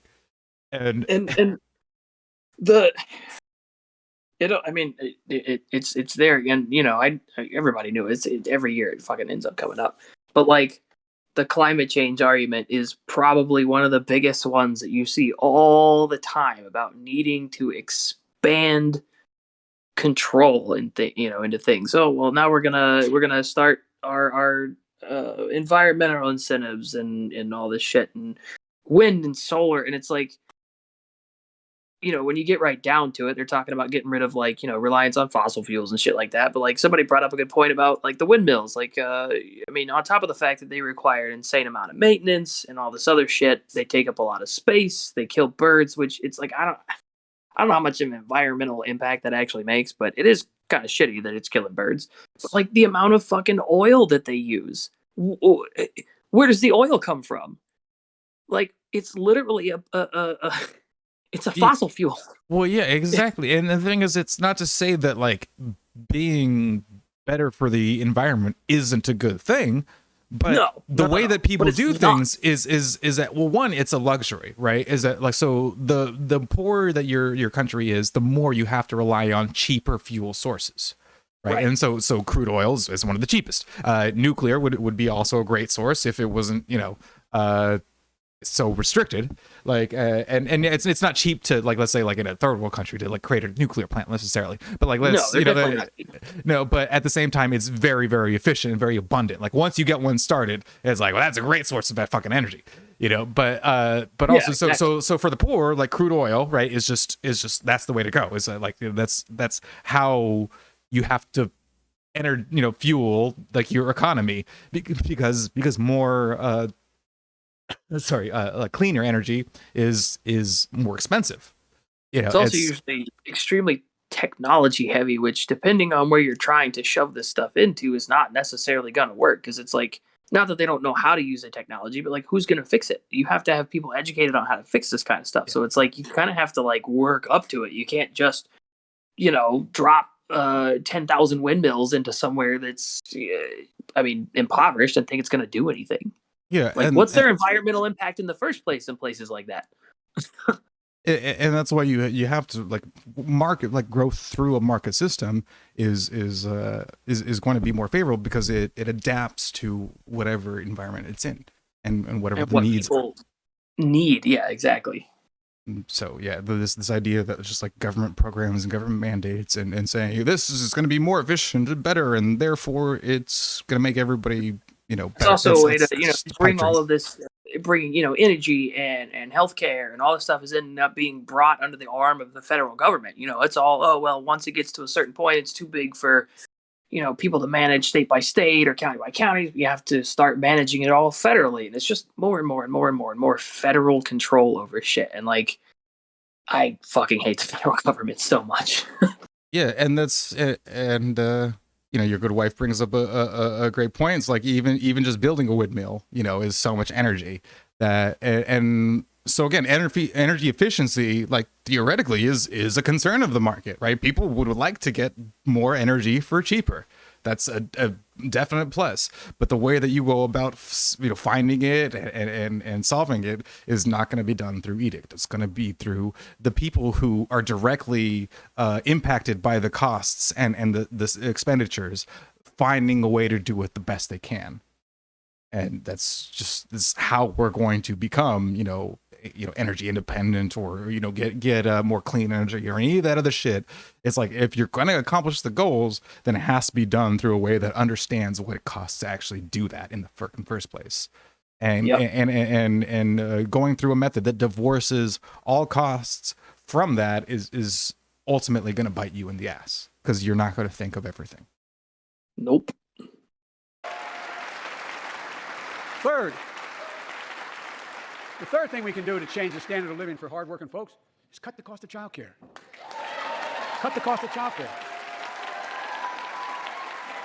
Again, so pay childcare workers less. That's what you're saying, right? Come on, let's be honest with all this shit. Or severely decrease the quality and the options. Or subsidize it, which means, again, we're all paying for it instead of, and so it doesn't decrease the cost. It just spreads out the cost. Everybody knows that taxpayer funded stuff is always the best quality. Yeah. And I speak that as my mom works for Head Start, the government preschool program, and like, she complains about the fucking administration all the fucking time. It's a horrible place to work. It's it's a good service in general, like providing preschool education for people who can't afford it. A lot of, I'm Southern California, so there's a lot of Mexican immigrants who use it. But again, they're paying for it for like 98% illegal immigrants, to be able to use this thing. And so Right. it's like this is a good thing for people to have, but also the government's just doing it in the most horrible way possible. Of course, it's the government. Folks, if you live in a major city in America, you pay up to $14,000 a year for childcare per child. I was a single dad for 5 years, raising 2 kids. I had a lot of help, though. I had a mom, a dad, a brother, and a sister that really helped.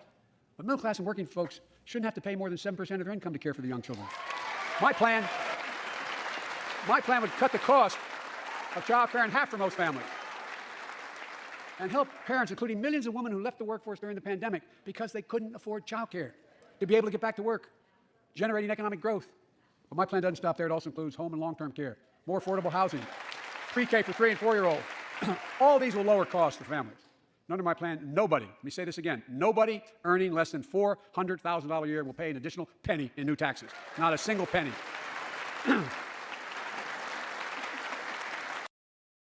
So one of my most used, reaction images, or, just the images to use is the Bastiat quote that talks about, is like I don't remember exactly, but the socialists, like all the ancient ideas from where it springs, confuses the idea of government and community, to the point where if you say that government and society, to the point where if you say government should not do a thing, you think that it should not be done at all.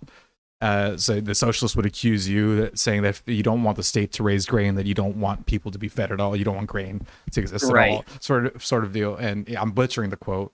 Wage on voluntarism knows what it is, but it's from 1852 or 49 or some shit, right? It's over 150 years old, and it's still the same exact thing where they're like, oh, we want affordable, housing and affordable childcare. It's like, well, I fucking do too.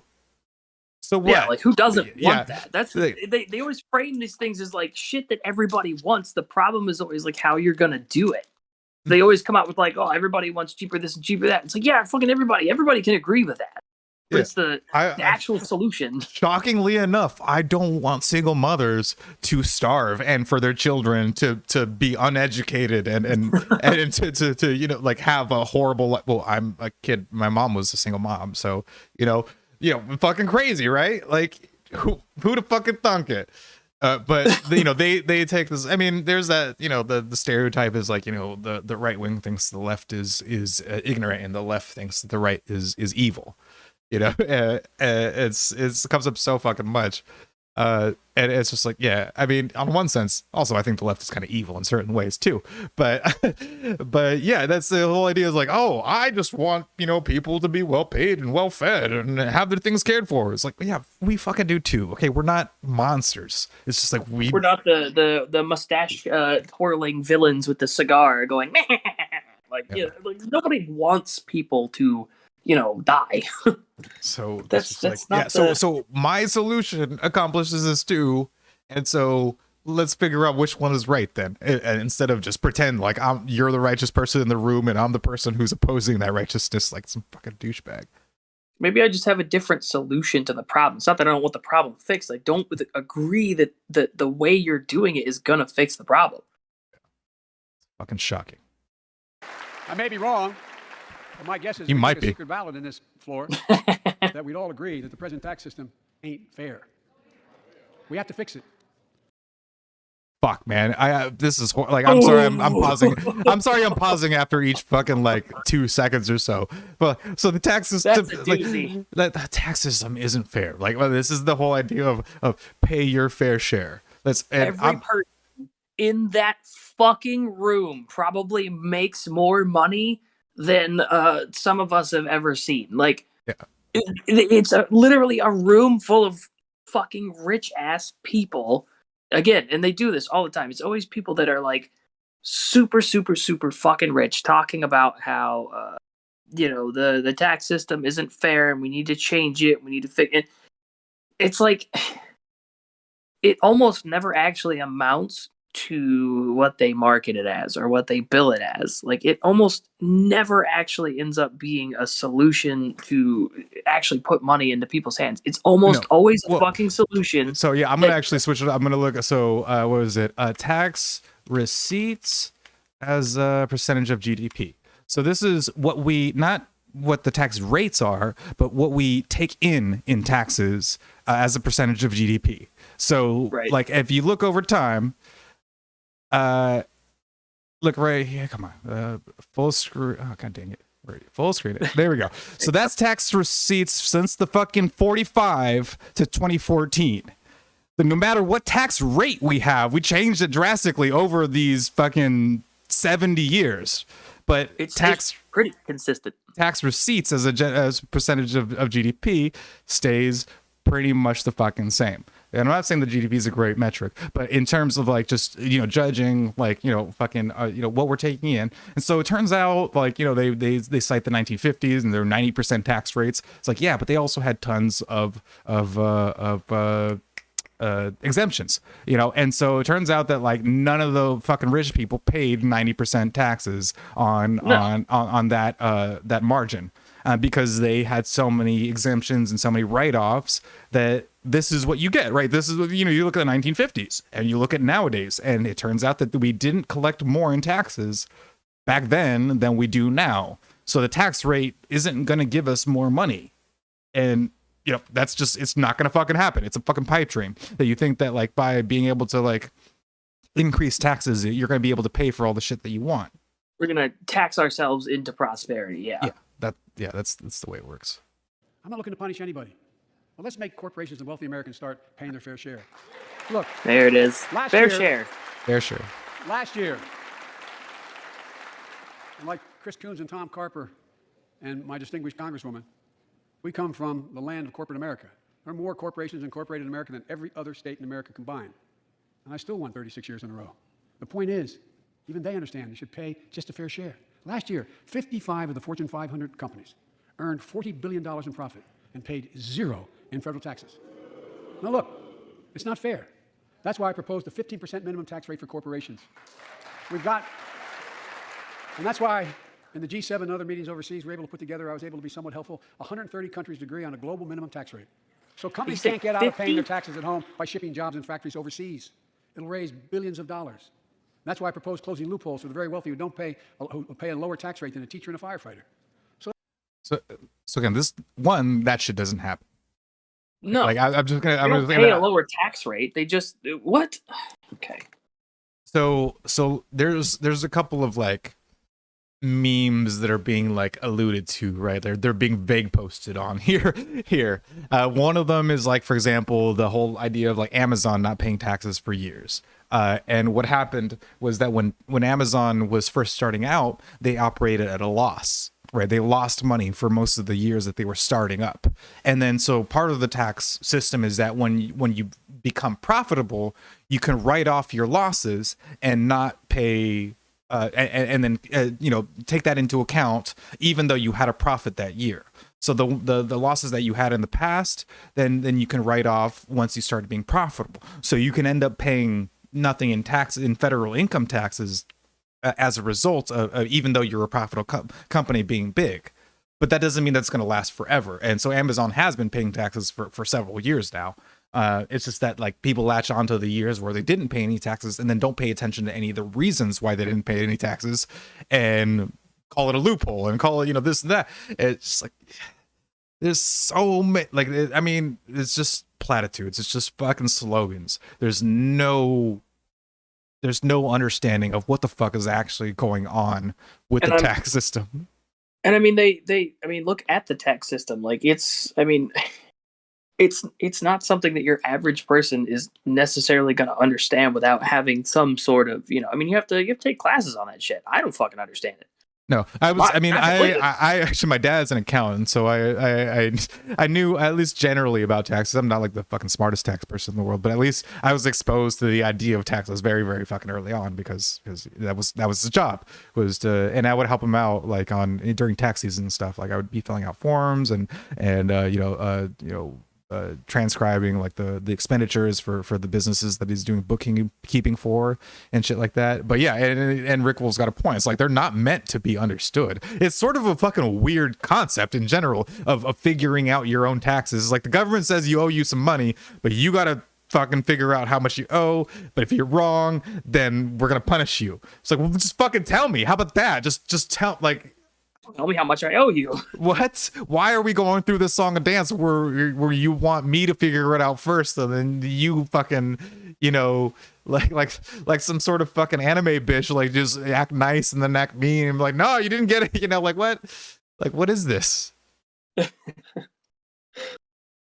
that's my plan, but we have to go more detail later. We will grow the economy, lower the cost of families. So what are we waiting for? Let's get this done. We all know we've got to make What were you waiting for? You've been in government for nearly 5 decades. What are you waiting for? Come on. What you been doing, Joe? Folks, and while you're at it, confirm my nominees for the Federal Reserve, which plays a critical role in Close the Federal Reserve. Fucking shut it down. fighting No, inflation. listen. My plan will not. There it is. Yeah. He says the Federal Reserve, which plays a critical role in fighting inflation, which is bizarre because I don't think I've ever seen them actually do that. I mean, just the amount that they printed over the past couple of years. And this is like my lifetime. 85%. 85% of the money. And that's not even like we weren't printing tons of money before. You know what I mean? Like, it's not like we were super reserved and then we decided to just go wild, you know, like we just fucking took our tops off like some chicks in Cancun or some shit. Like we were already fucking over our monetary system good and plenty, you know, like to the point where entire books are written about how horrible the fucking system was. And then we decided to fucking just do a bunch of cocaine and take it into overdrive. It's just what. And you know, I'm the nerd and I'm the book person.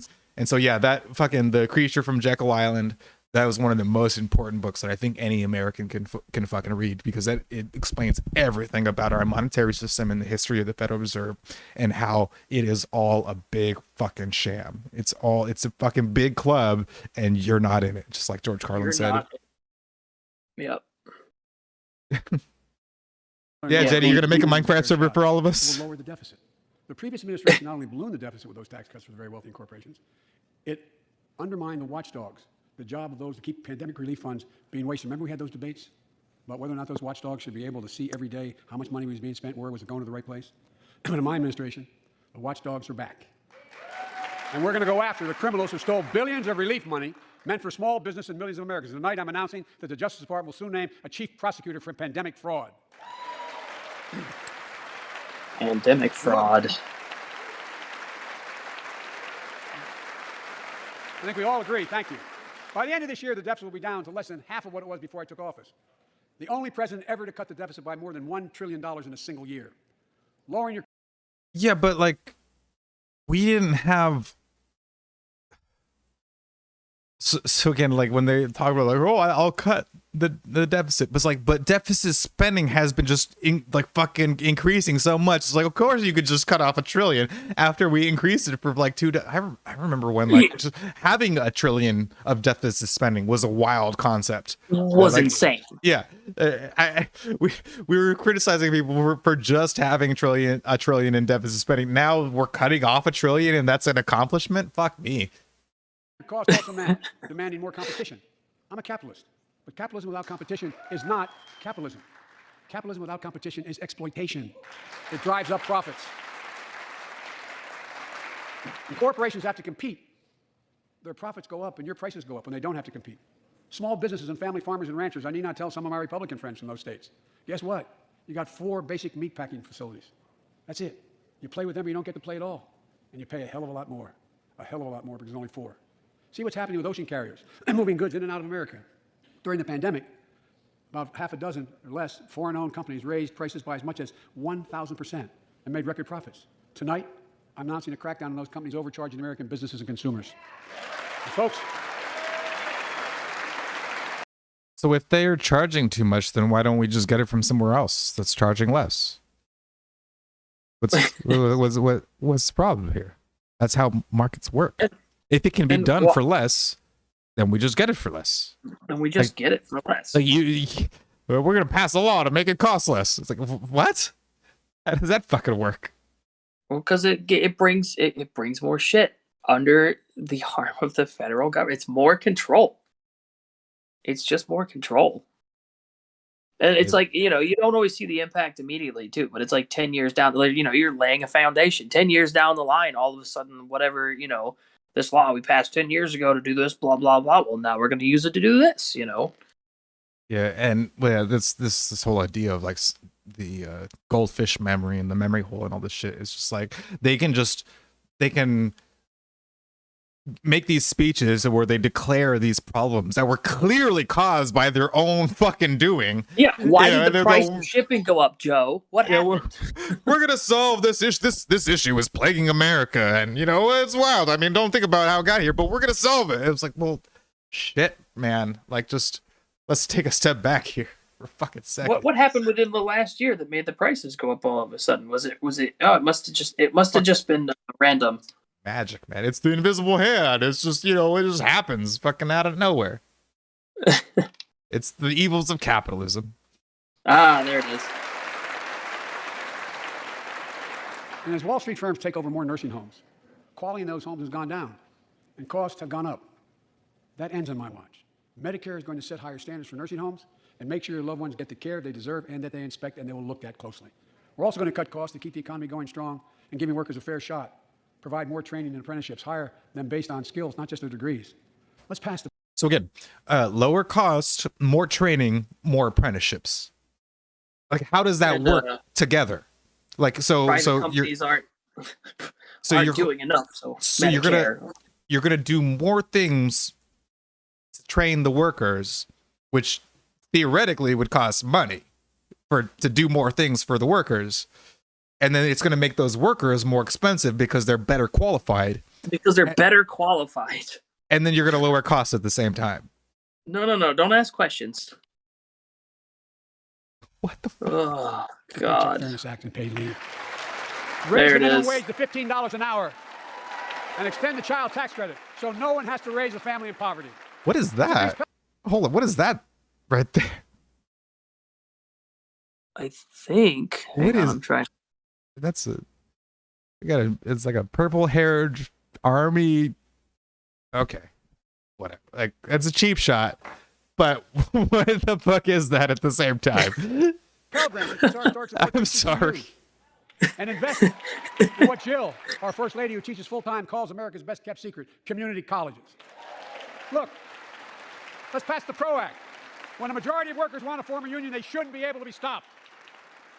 When we invest in our workers and we build an economy from the bottom up and the middle out together, we can do something we haven't done in a long time. Build a better America. For more than 2 years, COVID has impacted every decision in our lives and the life of this nation. Alfonso Crawford, he shut down minimum wage right when he entered office. He's just redoing his campaign speeches. That's all he fucking doing. He's like, yeah, I increased the cost of insulin. I'm going to lower it now. I shot down minimum wage. I'm going to impose it now. You know, and it's just fucking dumb. Oh my God. I know you're tired, frustrated, and exhausted. That doesn't even count the close to 1 million people who sit at a dining room table or a kitchen table and look at an empty chair because they lost somebody. But I also know this, because of the progress we've made, because of your resilience and the tools that we have been provided by this Congress, tonight I can say we're moving forward safely back to more normal routines. We've reached a new moment in the fight against COVID-19, where severe cases are down to a level not seen since July of last year. Just a few days ago, the Center for Disease Control and Prevention issued a new mask guidelines. Under the new guidelines, most Americans and most of the country can now go mask-free. And based on projections, Just in time for midterms. more of the country will reach. Most Americans, what it means is the vaccinated, of course. Because again, we unvaccinated need to be masked up to protect the vaccinated. The vaccinated, yeah. Because who are protected from the vaccine. That's how that works. Gotcha. A point across the next couple of weeks. And thanks to the progress we've made in the past year, COVID-19 no longer need control our lives. I know some are talking about living with COVID-19, but tonight I say that we never will just accept living with COVID-19. We'll continue to combat the virus as we do other diseases. And because this virus mutates and spreads, we have to stay on guard. And here are 4 common sense steps as we move forward safely, in my view. First, stay protected with vaccines and treatments. We know how incredibly effective vaccines are. Ugh. If you're vaccinated and boosted, you have the highest degree of protection. We'll never give up on vaccinating more Americans. Now, I know parents of kids under 5 are eager to see their vaccines authorized for their children. Scientists are working hard to get that done. We'll be ready with plenty of vaccines if and when they do. We're all ready. We are also ready with antiviral treatments. If you get COVID-19, the Pfizer pill reduces your chances of ending up in the hospital by 90%. The Pfizer pill. Do you know fucking ivermectin? It's literally got ivermectin in it. I mean, if it's good enough for the Queen of England, like, yeah. That was, I didn't, and that was the thing. I didn't hear a lot of people like say anything about that. And it was kind of mind boggling because like when fucking Joe Rogan took it, like all of a sudden it was all anybody could fucking talk about. But the Queen of England, like nobody cares. Yeah. Which will balance. You can't vaccinate boost against a mutation that doesn't exist. Yeah. And even assuming it's a vaccine, which it isn't. And another thing is that it's been admitted by, the CDC that vaccines can drive mutations that are vaccine resistant. Like it's just gonna fucking happen. And people who were vaccinated a year ago, the vaccine is no longer effective. Yeah, we still have vaccine mandates. Like actually one leftist that I actually respect in terms of just principle. Like I disagree with him in terms of what he wants to do, like Medicare for all and shit like that. But at least he's an honest person. And he looks at things as Jimmy Dore. He left the Young Turks when he realized how fucking insane they were. And he does his own fucking thing now. And he even talked about that where he's like, yeah, I was vaccinated like last year. And like, like a month ago, people were asking me for my Vax card and shit. And like, yeah, I could show it to them. But it's like, if I was vaccinated in April of last year, then my vaccine has waned. It's been, it wanes after like 6 to 8 months. And so What the fuck is the point of having a mandate to make sure that you were vaccinated a year ago when that vaccine literally has very little to negligible effect now? Like it's purely like it's a common theme among fucking everything here is that it's just purely performative and has absolutely no connection to any real world consequences, real world effects, anything like that. Nothing. Yeah, absolutely nothing. I've ordered more pills than anyone in the world has. Pfizer's I bet you have. To get us 1 million pills this month and more than double that next month. And now we're launching the Test to Treat initiative. So people can get tested at a pharmacy and if they prove positive, receive the antiviral pills on the spot at no cost. And folks, if you're immunocompromised or have some other vulnerability, we have treatments and free high-quality masks. We're leaving no one behind or ignoring anyone's needs as we move forward. On testing, we've made hundreds of millions of tests available, and you can order them for free to your doorstep. And we've already ordered free tests. If you already ordered free tests tonight, I'm announcing you can order another group of tests. Go to covidtest.gov starting next week, and you can get more tests. Second, we must prepare for new variants. Over the past, we've gotten much better at detecting new variants. If necessary, we'll be able to develop new vaccines within 100 days instead of maybe months or years. And if Congress provides the funds we need, we'll have new stockpiles of tests, masks, pills ready if needed. I can't promise a new variant won't come. Sorry, how many months is 100 days? At least what? 3 is 90, so Yeah, three and a half, I guess. so then that's months. Yeah. Like he's like we're gonna be able to manufacture it in 100 days, not months. Not months. It's like, well, 100 days is months. It's 3 months. Like Several months even, yeah. like it's yeah. I'm sorry. I'm being pedantic and fucking just nitpicking at this point. It's important to bring up because it's like, this is the kind of shit that he says that like people just don't question. It's like, we're gonna be able to do this in 10 years instead of a decade. Okay. It doesn't mean anything. It sounds good, but it's literally just there to like, so that you don't think about it, you gloss over it, and you just go, "Oh, that's great," And and it just because like a lot of people don't really reflect on the fact that every other person in the world literally has their own complete life that they live, right? Like, they have the years of like it's a thing that we understand sort of on like a surface level, but like when you really just sit back in your chair and think for a second, Joe Biden has lived however many fucking 70 or so. I don't remember how old Joe Biden, but he's been around I've been around for 33 years, and like it's my entire life is what I've been doing. It's kind of redundant, but the point is, it's just like my entire being and my entire existence is encompassed within these 33 years. And Joe Biden has over double that of his own fucking shit. And all the people in the room have similar, degrees of experience in life. And they all are just in this world of fakeness. And it's like, this is their entire, like existence. It's what they live as, is these fake puppet people that don't say anything real and just do fake things. And it's just weird and bizarre, and it's just, I can't believe that it's a real thing that controls the lives of millions of people, and it decides life and death. And it's just and then when they look at people like us who are like, maybe this shouldn't be the way things are done.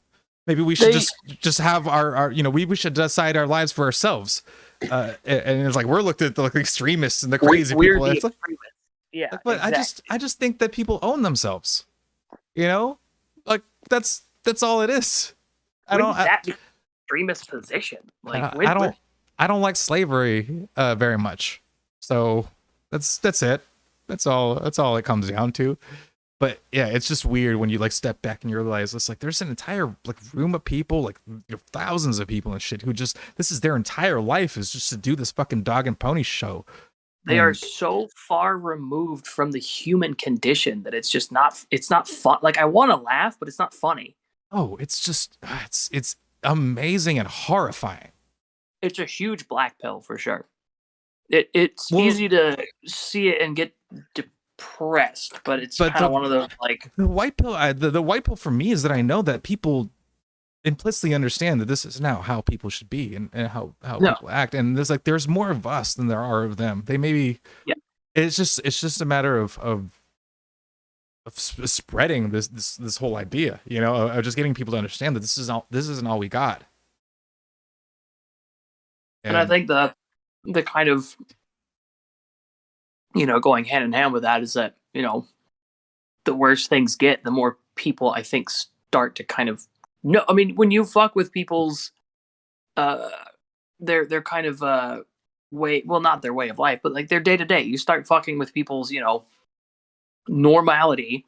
They start noticing shit. They start waking up. I mean, it's just what's happening. It's why if their life is good, they have no reason to notice these things. It's like you want a revolution because that's how you get revolutions. That's 100%. Fuck with what it takes for them to get to work.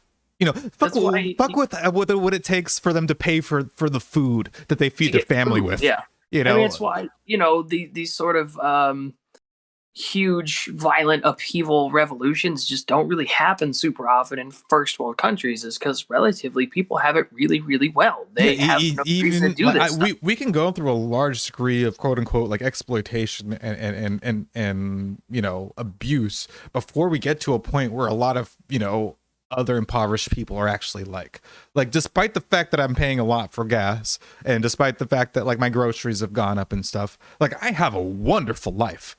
You know, relatively speaking, like in terms of like how everybody's like, and I live in California, one of the worst places in the country to fucking live. And I don't know how you do it. I'm gritting my fucking teeth.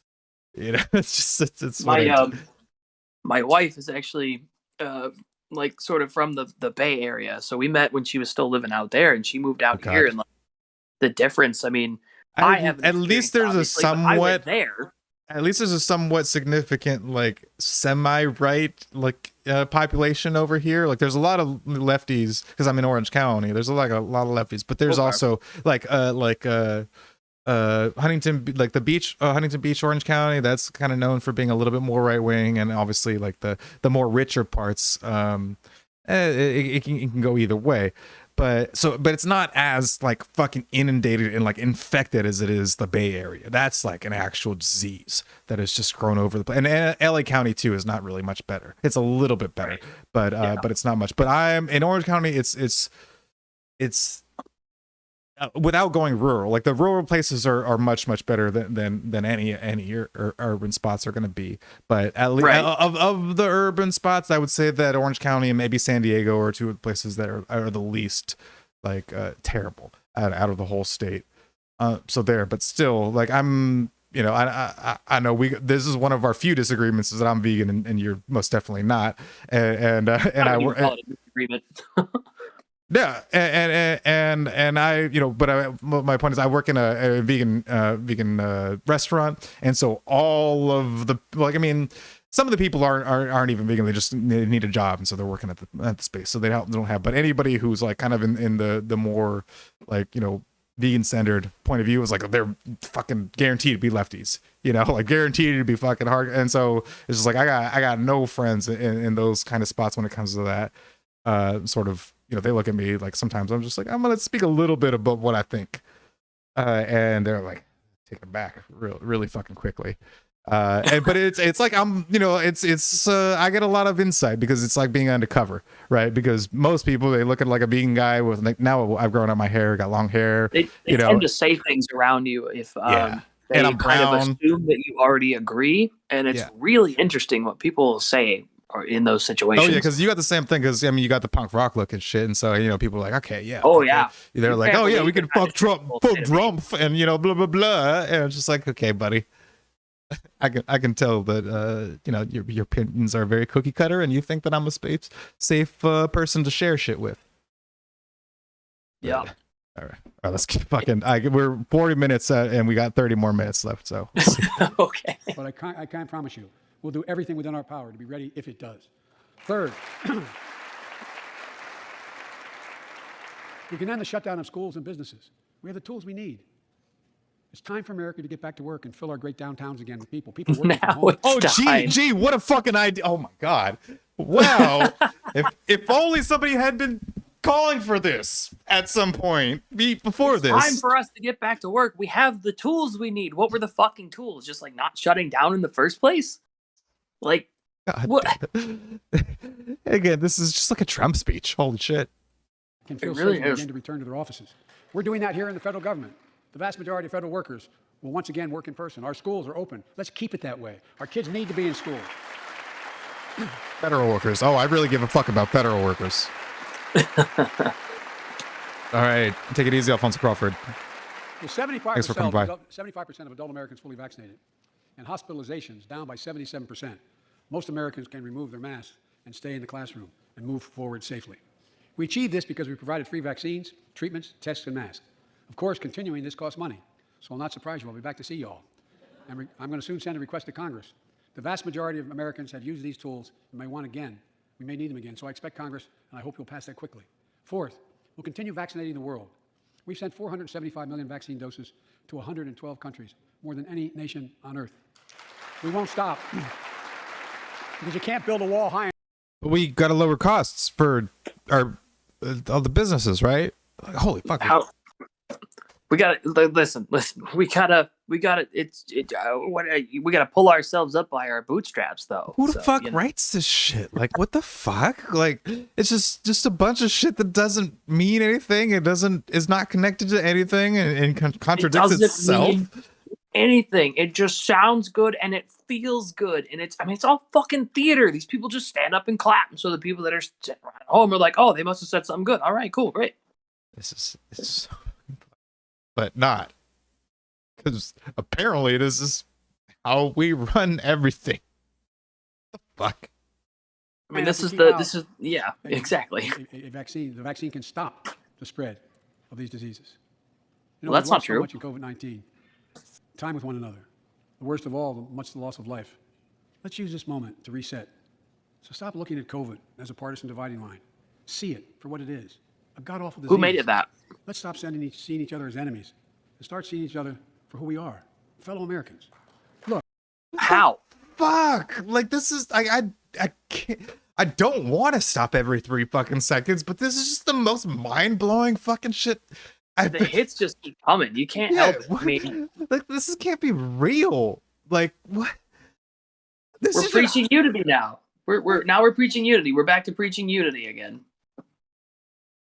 You know, like, it's I just spent like 2 years being called a fucking plague rat.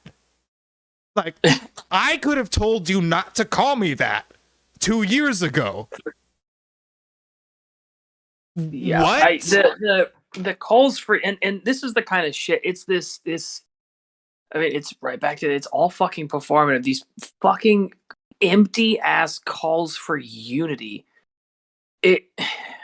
They're not and exactly like the DTM said. He was like, remember the winter of death the unvaxxed would experience? Like, it's like Joe fucking Biden, the one who told us that we're in for, like, you know, the horrible fucking he literally gave like a separate speech or a separate fucking press release for the vaccinated versus the unvaccinated, and now he wants to talk about unity. Unity. It's always about fucking unity. We got to come together now. We're done. We come together to have the same opinion, and anybody who disagrees is not for unity. And we need to fucking exercise them from our society. They're not talking about meeting in the middle. They're not talking about even, like, you know, considering your side. They're saying you need to come over to our side and start getting with unify the message. Unify the message, and then that is what is the truth. And anybody who doesn't buy the message is against unity. They're rejecting the call to unity. Yeah, exactly. It's like you're the one that's being divisive. You know, yeah. So those other people who aren't with us, they're divisive. Like, what the fuck?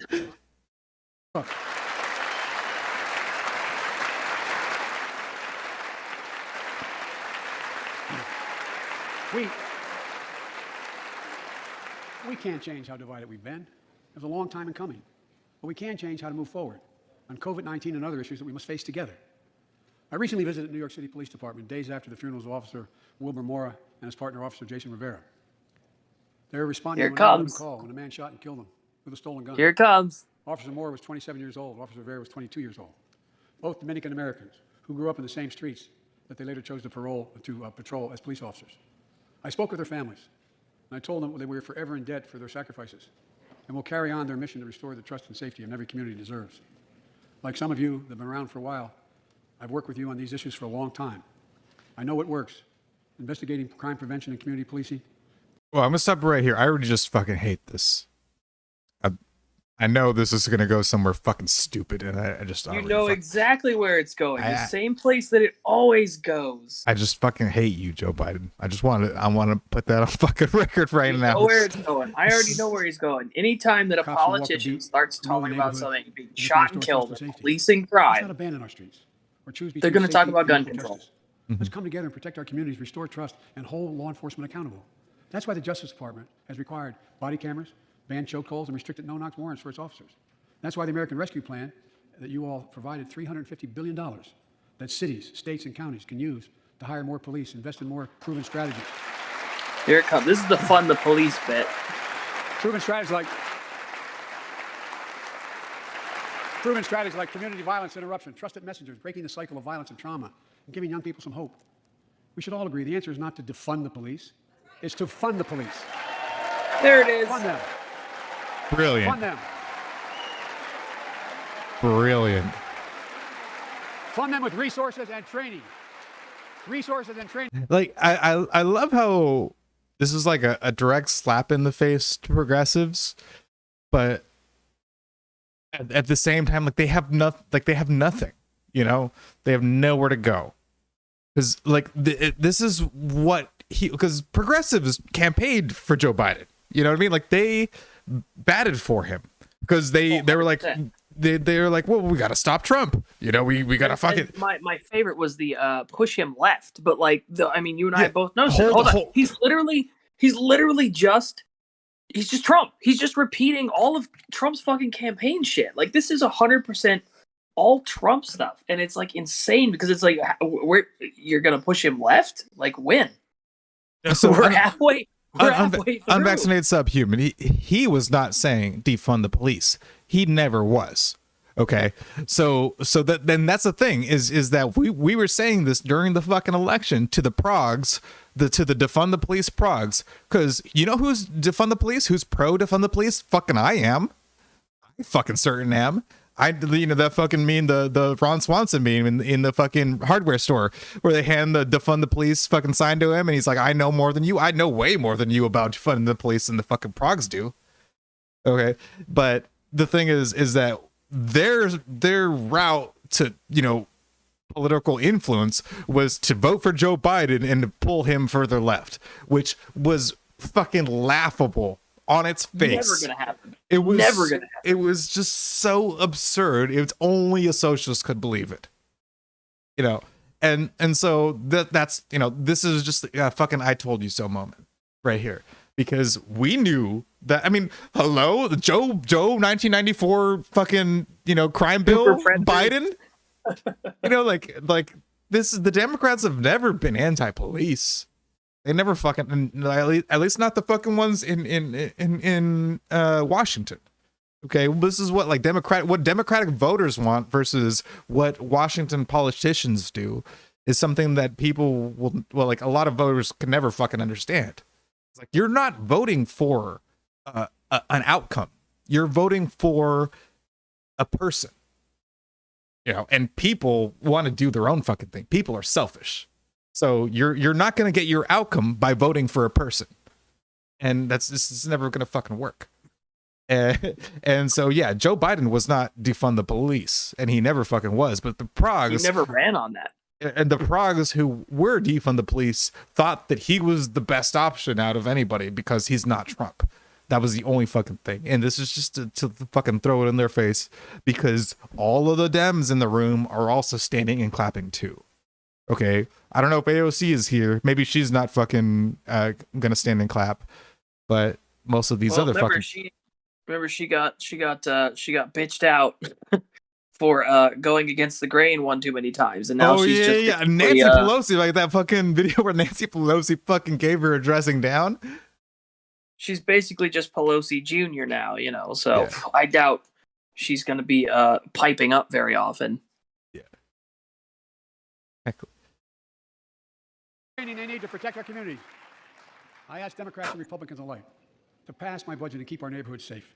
And we'll do everything in my power to crack down on gun trafficking of ghost guns that you can buy online, assemble at home, no serial numbers, can't be traced. I ask Congress to pass proven measures to reduce gun violence. Pass universal background checks. Why should anyone on the terrorist list be able to purchase a weapon? Why? There's a list? Why? Hey, folks. Who's on the list? Ban assault weapons with high-capacity magazines. Yeah, another really great moment. Do you remember Trey Gowdy from Congress? Oh yeah, I remember him. Yeah, he had a great moment with a lady. I forget what office she was with, where he asked, well, what process is there for people who get put on a no-fly list? You know, for there isn't one. There isn't one. Yeah, and she's like, I don't understand. There's not a process. Like, well, that's very interesting because why I asked about the process was because that's the second part of a guarantee to Americans of due process. You know, and so, you know, and it was a fucking gotcha moment where he's just basically like, listen, you say, you know, like Americans are guaranteed due process, and then this takes away their rights, and you say there's no process for preventing that. There's no way off of it. Yeah. And there's no way off the no-fly list. Like, once you're on it forever. You can petition to have it done undone. You actually can try to get it undone. But the whole point is that the process should be done before the rights are violated, not after. You know, like the process shouldn't be in place to reinstate your rights after they've taken it away for no fucking reason. The process should be built on innocent until proven guilty, but there's no court. Yeah, the whole point of due process is that it happens before the consequences come into effect. Jay Gotti is hot, your wife says. Yeah, she's not wrong there. You know, you can get some from me too. He's a good-looking man. But you know, if I go up to have that silver fox look, then I'll consider myself lucky. But yeah, that was the funny part. It's just like, yo, this whole idea of just, you know, restricting people's rights and then re-granting it to them was just fucking. Oh, I don't even believe in, you know, American values, and it's anti-American. You know, that's just what I'm gonna fucking say, is that it's anti-American. So if you consider yourself patriotic in any least, you know, bit, then this idea that you should fucking, you know, be put on a list and then, you know, have to, you know, petition to get it yourself off of it is a direct basically violation. Prove that you're not a terrorist. Like, it's insane. And the threshold for getting placed on it is so fucking arbitrary. Like, what is it? Yeah. What gets you put on a no-fly list? Like, no, you make a little bit of a fucking scene at the airport.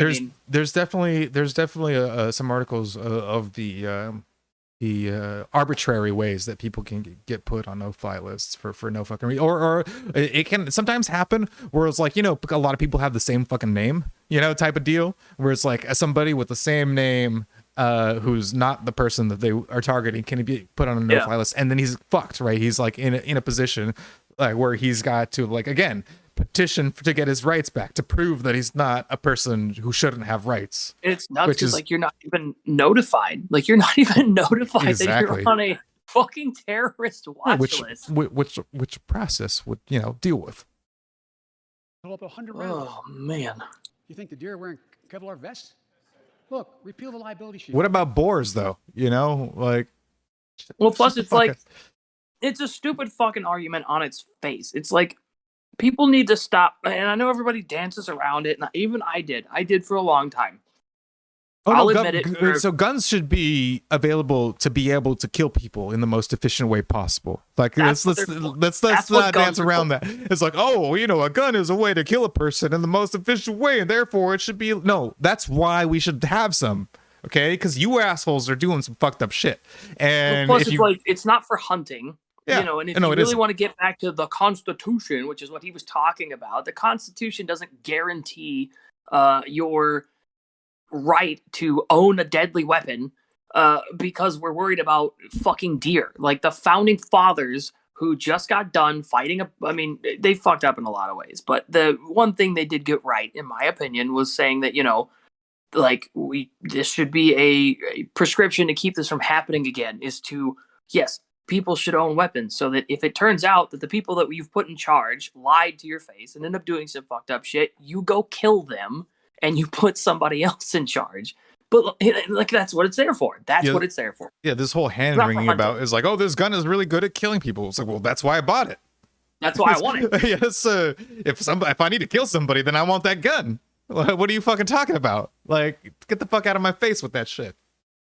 And again, I think it kind of loops back to our standard of living is high enough that your average person doesn't feel the need to own a gun anymore, because you don't subsistence hunt. You go to the grocery store. You don't typically have to. I mean, people that live in, like, suburbia or, like, really, really urban environments don't typically have to worry about animals, but they may have to worry about getting robbed. So, you know, but then you have the police that are supposed to deal with that sort of thing. It's funny that even like most people around me kind of look at me kind of questioningly because I wear a knife on my it's clipped into my pocket. You know, it's a fucking, you know, straight knife in a fucking little holster.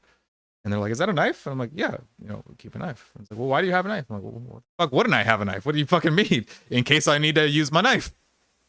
Like there's many uses for a knife. Yeah, it's like, I mean, and I say something in case I need to stab a motherfucker. Like, well, you know, sometimes I do.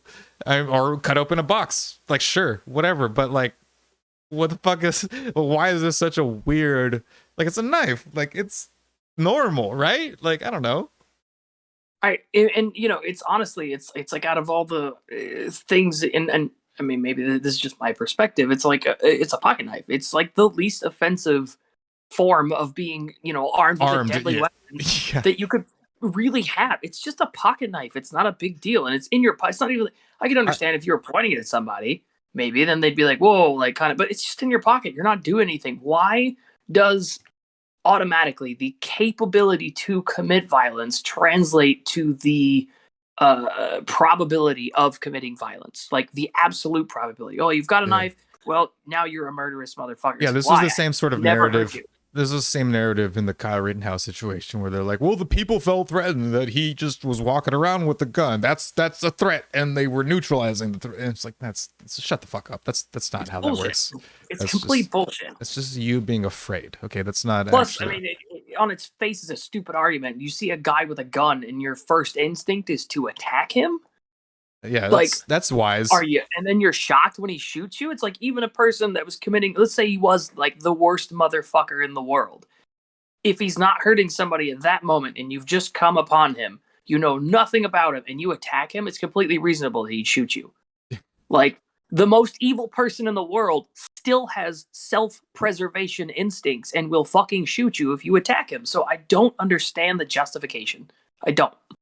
Yeah, Rick Wolf, what the fuck? The problem comes is that in what people like say is brandishing, right? Like, of course, brandishing a weapon, whether it's a gun or a knife, was a stupid thing to do without a cause.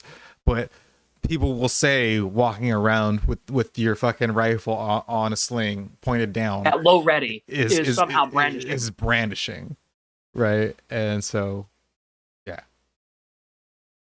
Which is just, it's fucking ridiculous. I mean, I know that the laws in your state are highly restrictive compared to where I live. I mean, East Coast, you can literally have I can have a loaded rifle in the back of my car. Yeah. Drive around with it, completely legal. Completely legal. As long as obviously, if I pull it out and start pointing at somebody, that's a whole different story. But as far as they're concerned, I can have a loaded rifle in the back of my car, and it's fine. It's totally fine. Yeah, no, Rick Wolf, I know what you meant, but I know you're probably fucking reasonable when it comes to brandishing, but when those Rittenhouse debates came out, people were fucking slinging out the brandishing word left and right, like it was you know, hash browns and a fucking breakfast buffet, and that was yeah, oh yeah, and that was, I mean, I think that was a real eye opener for a lot of people because like. Because the video, like we had video of the whole fucking thing. We had video of the whole fucking thing within like 30 minutes of it happening. Like different angles of the video and like so many different corroborating, testimony and stuff like that. But on top of that, it's like the more information came out about it, the more justified it got. And he did absolutely everything right. I mean, he did everything right. There was nothing that he really did was wrong. I might not necessarily agree with all of his politics, but that doesn't matter when it really comes down to it, because everything that he did was by the book. To the point where even the person that, Mr. D Bicep he hesitated to shoot him when he had his hands up. And then he waited until the gun was up to shoot him. Like the same person, right? Like, yeah, if you're going to make an argument that was like, oh, he was wild, he's going to shoot people and, commit mass murder. It's like, well, if he didn't shoot the person when he wasn't a threat, and then seconds later he was a threat, and that was the only reason why that guy got shot, it's like, that's clear indication of this whole fucking motivation of the situation. And I mean, I'm going to be honest, I wouldn't have, I honestly would not have exercised the same amount of control that he did. As soon as I saw a guy coming at me with a gun after being attacked by, two people, I would have immediately shot him. Yeah. I'm not taking any chances. No, his restraint. Yeah, his restraint was actually fucking commendable there, despite what I think about him. 17-year-old kid. Yeah. That kid was ice cold, and I was shocked. Yeah, that was actually fucking crazy. And again, the point is that we saw all this happen on video the same day that it happened. It was on Tumblr, it was on Twitter, like the day that it fucking happened. And the video didn't change. Like, it didn't change. We didn't get new video. It was the same video. It just got more clear. Like, we did get more angles and more things released in the coming weeks, maybe. right? But it just got more clear, right? And then we saw, then we see that guy shooting up and causing kind of a disarray, and we see Kyle, going over and putting out a fire with his, or trying to put out the fire with the fire extinguisher, at least running over to it with the fire extinguisher. So we got more context for the situation, but it just got better for him. Yeah, like that's the only thing, is that it just got more clear that he was in the right, every step of the way there. And the way that you could watch that and then see people's arguments so arrogant and so haughty and so fucking just assured, holier than thou and assured about things that clearly did not occur in real life.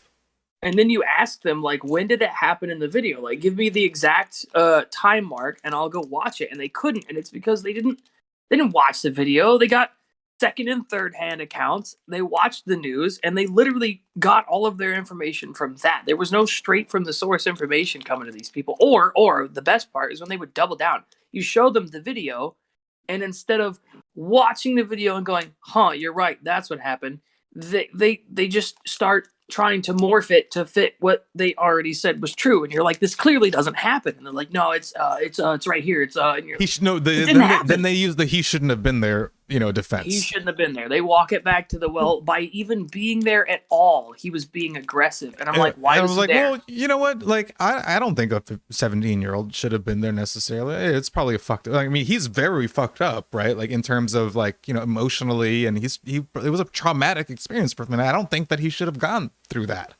I think it's bad that a 17-year-old kid had to defend his life because people were attacking him, attempting to kill him. That's a bad thing for a kid to have gone through, and maybe it would have been better had he not decided to go there. I could, he also lived there. That's fair, but the thing is, I don't get to decide what he does with his life. I don't, that's sure.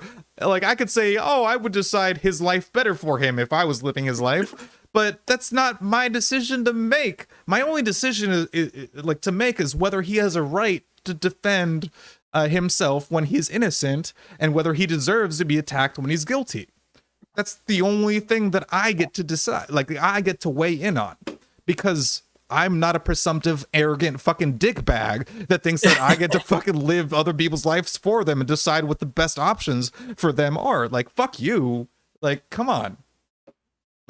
Plus for me, it also boils down to like, there's, I mean, you have to look at, his perspective and things, and like what people have been dealing with for the whole year. I mean, look at all because it's not like this was like the first one of these protests that happened. It wasn't the first one. And every single time they happened, the same fucking shit happened. The whole place got burned down. Everything got trashed. People's lives got ruined. The community gets destroyed, and it's from people from the fucking outside, people from across state lines. And it happens over and over and over again. And it's like, it was literally eventual that this was going to happen. And we said that it was going to happen. We talked about it constantly before this shit even started, that eventually people were going to get fucking tired of waiting for the police or somebody else to do something about it. And they were just going to fucking do it themselves, because what do they have left to lose now? And they're the best people for the fucking job anyway. So, fuck it. They have the most stake in it anyway. Like, why? Might as well. Why shouldn't they be the ones protecting their own fucking neighborhoods? What's wrong with it? I always love the gotcha. But we're gonna fucking increase gun control. Make sure that people, can make sure they're on a gun registry. Like that's gonna do it. So the Kyle Rittenhouses of the world can get fucking prosecuted better. And it's bizarre. There's always this like parallel narrative of like, well, on one hand, like you don't need to defend yourselves because the cops will do it, but on the other hand, you have the fact that enshrined in law, the cops are not actually required to defend life. They are only required to defend property. They don't have to go save people that are in danger. And it's like, so how are these both true? Because one of them can't be true if the other one is true. Like, obviously, the cops are not going to save me. The cops are not going to save you. Like everything not based on first principles, it's just emptiness that doesn't connect with anything. Well, I knew they were going to get around to gun control eventually. The only one. Oh yeah, and the whole thing about manufacturers, like that's the manufacturers. the manufacturers are the only people who can't be sued for liability, and we're literally living through. Well, the thing is, okay, companies like Pfizer and Moderna not being able to be. I mean, they're being protected by the government from liability. And well, in the situation about gun manufacturers not being able to be sued, it's like they can get sued if, like, let's say you buy a gun from them, and then the gun malfunctions in the way that harms you. They're not exempt from being sued about that. But if you use the gun as it's intended for a nefarious purpose, and like you can't sue baseball bat companies when people use baseball bats to beat another person to death. That's not like you can do. It doesn't make any sense. There's no exceptions there. That's just not how lawsuits work, and you're a fucking idiot for thinking that they should work that way. But yeah, people will absolutely lap that up. They think that that's how it should work. That because gun manufacturers produce guns and people use guns to commit murder, and it's insane because remember, again, this State of the Union address, 6 days ago, Russia just invaded Ukraine and they handed a gun to every man, woman, and child who can hand one. Yeah. And this dude is standing here talking about gun control. Fuck off. It is insane. I'm with the tobacco just losing it. These laws don't infringe on the Second Amendment. They save lives. The most fundamental right in America. You can't just say that and have it counted. And look, it's under assault. Like, shall not be infringed. Like, I don't fucking. And this even is why then, it's like, I understand we're trying to look at this from like other people's perspectives, but from mine, I'm like, I don't give a fuck what the Constitution says. I don't care. Yeah, no, I mean, gun rights are absolute, full stop. Like, that's just one fucking thing. But like the claim that it doesn't, it's just, you're just saying that. That's not actually doesn't infringe on the Second Amendment. It's like, in what way does it not? In what way does it not? You're just finding the right of the people to keep and bear directly arms shall not be infringed. Like, every law is a violation of, like, any law infringes in certain. And then they cite the whole, oh, well, what about the fire in a crowded theater? Turns out fire in a crowded theater is actually legal to do. And the whole meme came from like a lawsuit that actually didn't. Like the point of the lawsuit wasn't somebody who yelled fire in a crowded theater. They were actually doing something different. And that was just used as like a legal like situation in the fucking, like as an argument, in the court, right. But it wasn't the actual situation that was the crux of the actual case. And so then it just became like a repeated meme about, oh, you can't shout fire at a crowded theater. It's just, it's all bullshit. Even if it wasn't, again, you were right that like, I don't even give a shit about the Second Amendment. Fuck the Second Amendment. I give a shit about an individual's right to own a gun, full fucking stop, because they need to protect themselves, their property, their family, and whatever the fuck they feel needs. Like, and I mean, if you want to own a fucking rocket launcher and you can use it to defend yourself and you're not hurting anybody else, dude, go for it. I don't give a shit. No, hand sign lady is not a spoof. Ask the toy box. That's real shit right now. Oh, in state after state, new laws have been passed. Not only suppress the vote, we've been there before. Recreational nukes for everybody. Election. You can't let this happen. Seriously. Tonight I call on the Senate to pass the Freedom to Vote Act, pass the John Lewis Act, Voting Rights Act. And while you're at it, pass the Disclose Act so Americans know who's funding our election. Look, tonight, I'd like to honor someone who dedicated his life to serve this country. Justice Breyer, an Army veteran, constitutional scholar, retiring Justice of the United States Supreme Court. Justice Breyer, thank you for your service. Thank you, thank you, thank you. I mean it. Get up, stand, let him see you. Thank you. God, that motherfucker is old. No matter what your ideology, we all know one of the most serious stood for all of half a second is nominating someone to serve on the United States Supreme Court. As I did 4 days ago, I've nominated the Circuit Court of Appeals, Ketanji Brown Jackson, one of our nation's top legal minds, who will continue in Justice Breyer's legacy of excellence. I'm pretty sure this judge was like a pro defund the police judge too. I remember a couple weeks ago, like seeing the Republican, like, fucking cross-examination or where the fuck during the confirmation process, and where they get to question them and shit like that. Right. And they had all sorts of fucking stupid opinions and stupid fucking takes. That actually might be a good thing to go over. a bit, because it's funny from like to watch the Republicans kind of have these like moralistic grandstanding sort of things, because I mean you know like on like underneath it all they're no fucking more moral than any of these motherfuckers. But at the same time it's like they to watch them paint these dudes into a quarter about their beliefs and how they like refuse to answer questions and shit. Like one of the things, I think this judge was responsible or one of those judges who like refuses to like prosecute some types of crimes, you know, which like theft crimes and shit like that. And then which leads to like higher rates of those crimes in the area, because people are like, oh, I can just get away with it. And yeah, then the whole Law and Order Republicans kind of pin them to the wall with that sort of idea. With that. And they'll basically just refuse to answer the question. They'll be like, well, you know, as a judge, I don't have opinions on how people should do things because I just interpret the law now. And it's like, well, like, we're not asking you to be a judge here. We're asking you about what you think. And you know, they just still like, it's funny to see them both dance around each other. Former top litigator in private practice, a former federal public defender, from a family of public school educators and police officers. She's a consensus builder. Since she's been nominated, she's received a broad range of support, including the Fraternal Order of Police and former judges supported by Democrats and Republicans. Folks, if we're to advance liberty and justice, we need to secure our border and fix the immigration system. I'm sorry, what the fuck?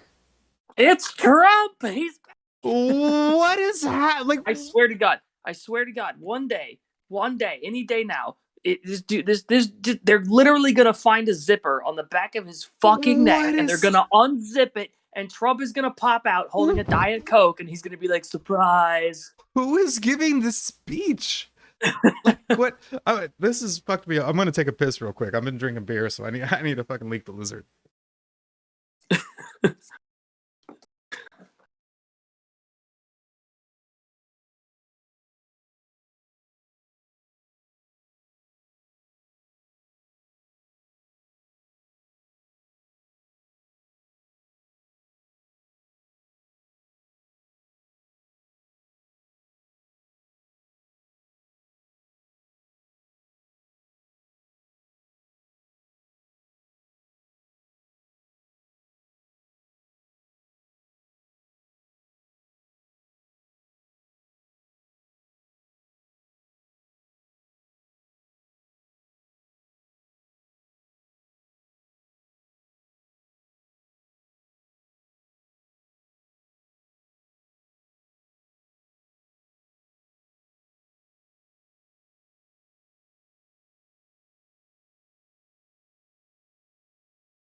All right. Yeah. All right, let's continue with this boy. This is doing my fucking head in. Holy shit. We just secure the border. Here we go. Maybe put some kids in cages, Joe? Like, I think that there's like he said that, and there's like somebody in the back like physically restraining AOC. They've got her like tied up somewhere. Yeah, like this is what she's got to be gagged and holy shit. It's probably Ben Shapiro.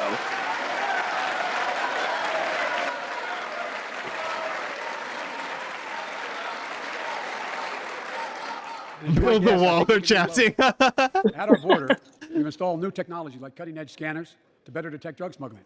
We've set up joint patrols with Mexico and Guatemala to catch more human traffickers. We're putting in place dedicated immigration judges in a significant larger number. So what an idea! Violence can have their cases what a concept! Those who don't legitimately hear can be sent back. We're securing commitments and supporting partners in South and Central America to host more refugees and secure their own borders. We can do all this while keeping lit the torch of liberty that has led a generation of immigrants to this land. My forebears. Oh my God.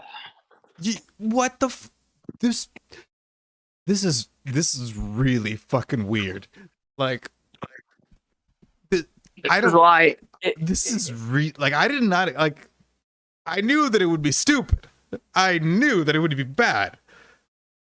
But this is But it's just, like it can't be said enough that like it doesn't matter who you're fucking voting for. Everything is it's all the same fucking people.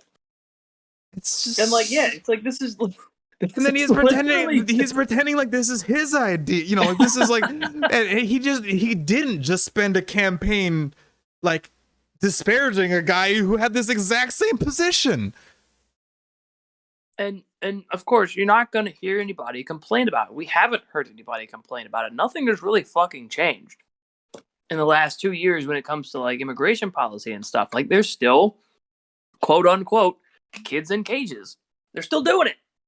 And like it's actually gotten a little bit worse if you think about it. Like the fucking the goddamn robot dogs. Yeah, I mean, it's just the same thing that happened, you know, in the Bush to Obama transition. Is that like Obama continued deporting motherfuckers, you know, to a greater degree in some areas, you know, and Obama was called deporter in chief by, you know, the like pro-immigration people who still had an actual fucking spine. You know, who would actually still, just like the anti-war, because there is a small segment of the anti-war left that still exists.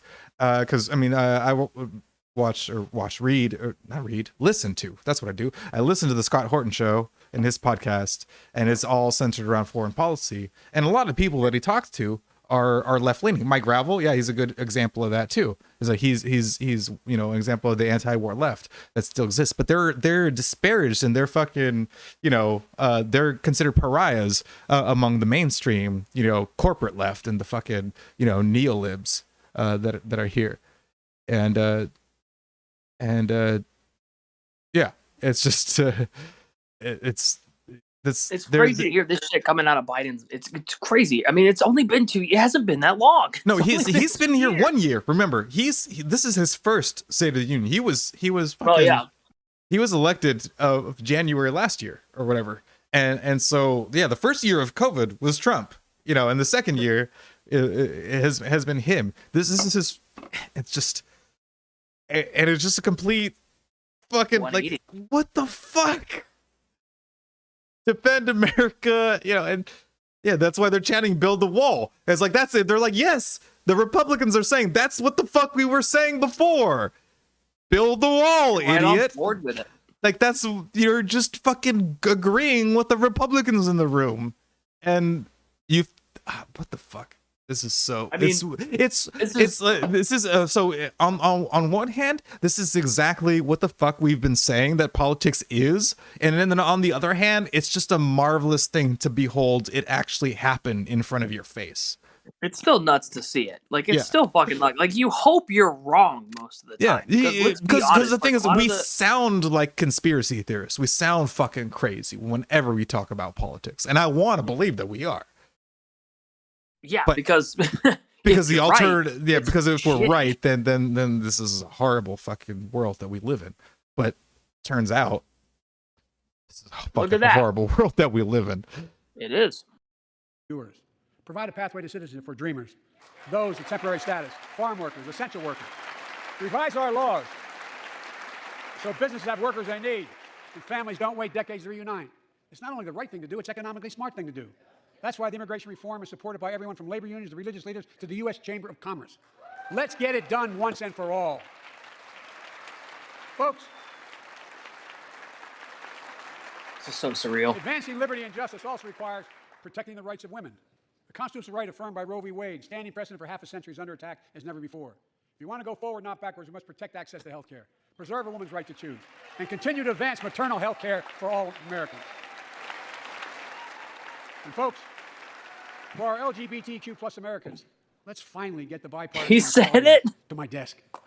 The onslaught of state laws targeting transgender Americans and their families, it's simply wrong. And I said last year, especially to our younger transgender Americans, I'll always have your back as your president so you can be yourself and reach your God-given potential. Folks, as I've just demonstrated, while it often appears we do not agree, and that we do agree on a lot more things than we acknowledge. I signed 80 bipartisan bills into law last year, from preventing government shutdowns, to protecting Asian Americans from still too common hate crimes, to reforming military. Hate crimes from who, Joe?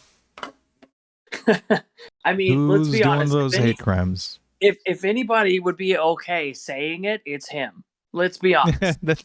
Like, this dude has a very well documented, very storied history with this kind of shit. Everybody knows it, and it's like it's one of those tongue in cheek things. You're like, oh, Joe Biden, yeah, he used to be super racist, but he's better now.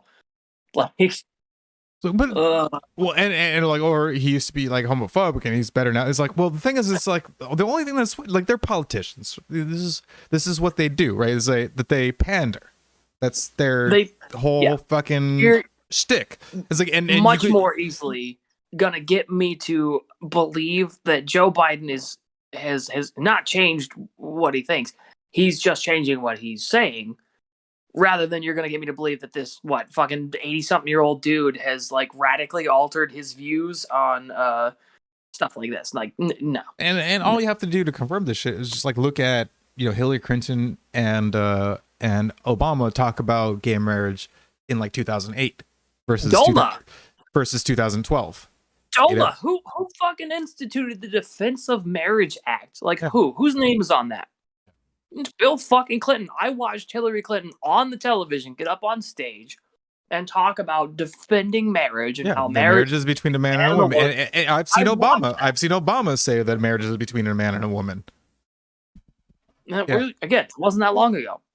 And it's just like, and again, the whole 1984 comps, it's just a memory hole, just reframe what the fucking current belief is, and then you state that that's just what it's always been like. And it's the shifting baseline syndrome. Yeah, it's fucking nuts, and it's just wild that we read about these concepts and we learn about these concepts, but then real people are experiencing these things, and you like, it's just like, what is happening here? It's justice. And we'll soon be strengthening the Violence Against Women Act that I first wrote 3 decades ago. It's important.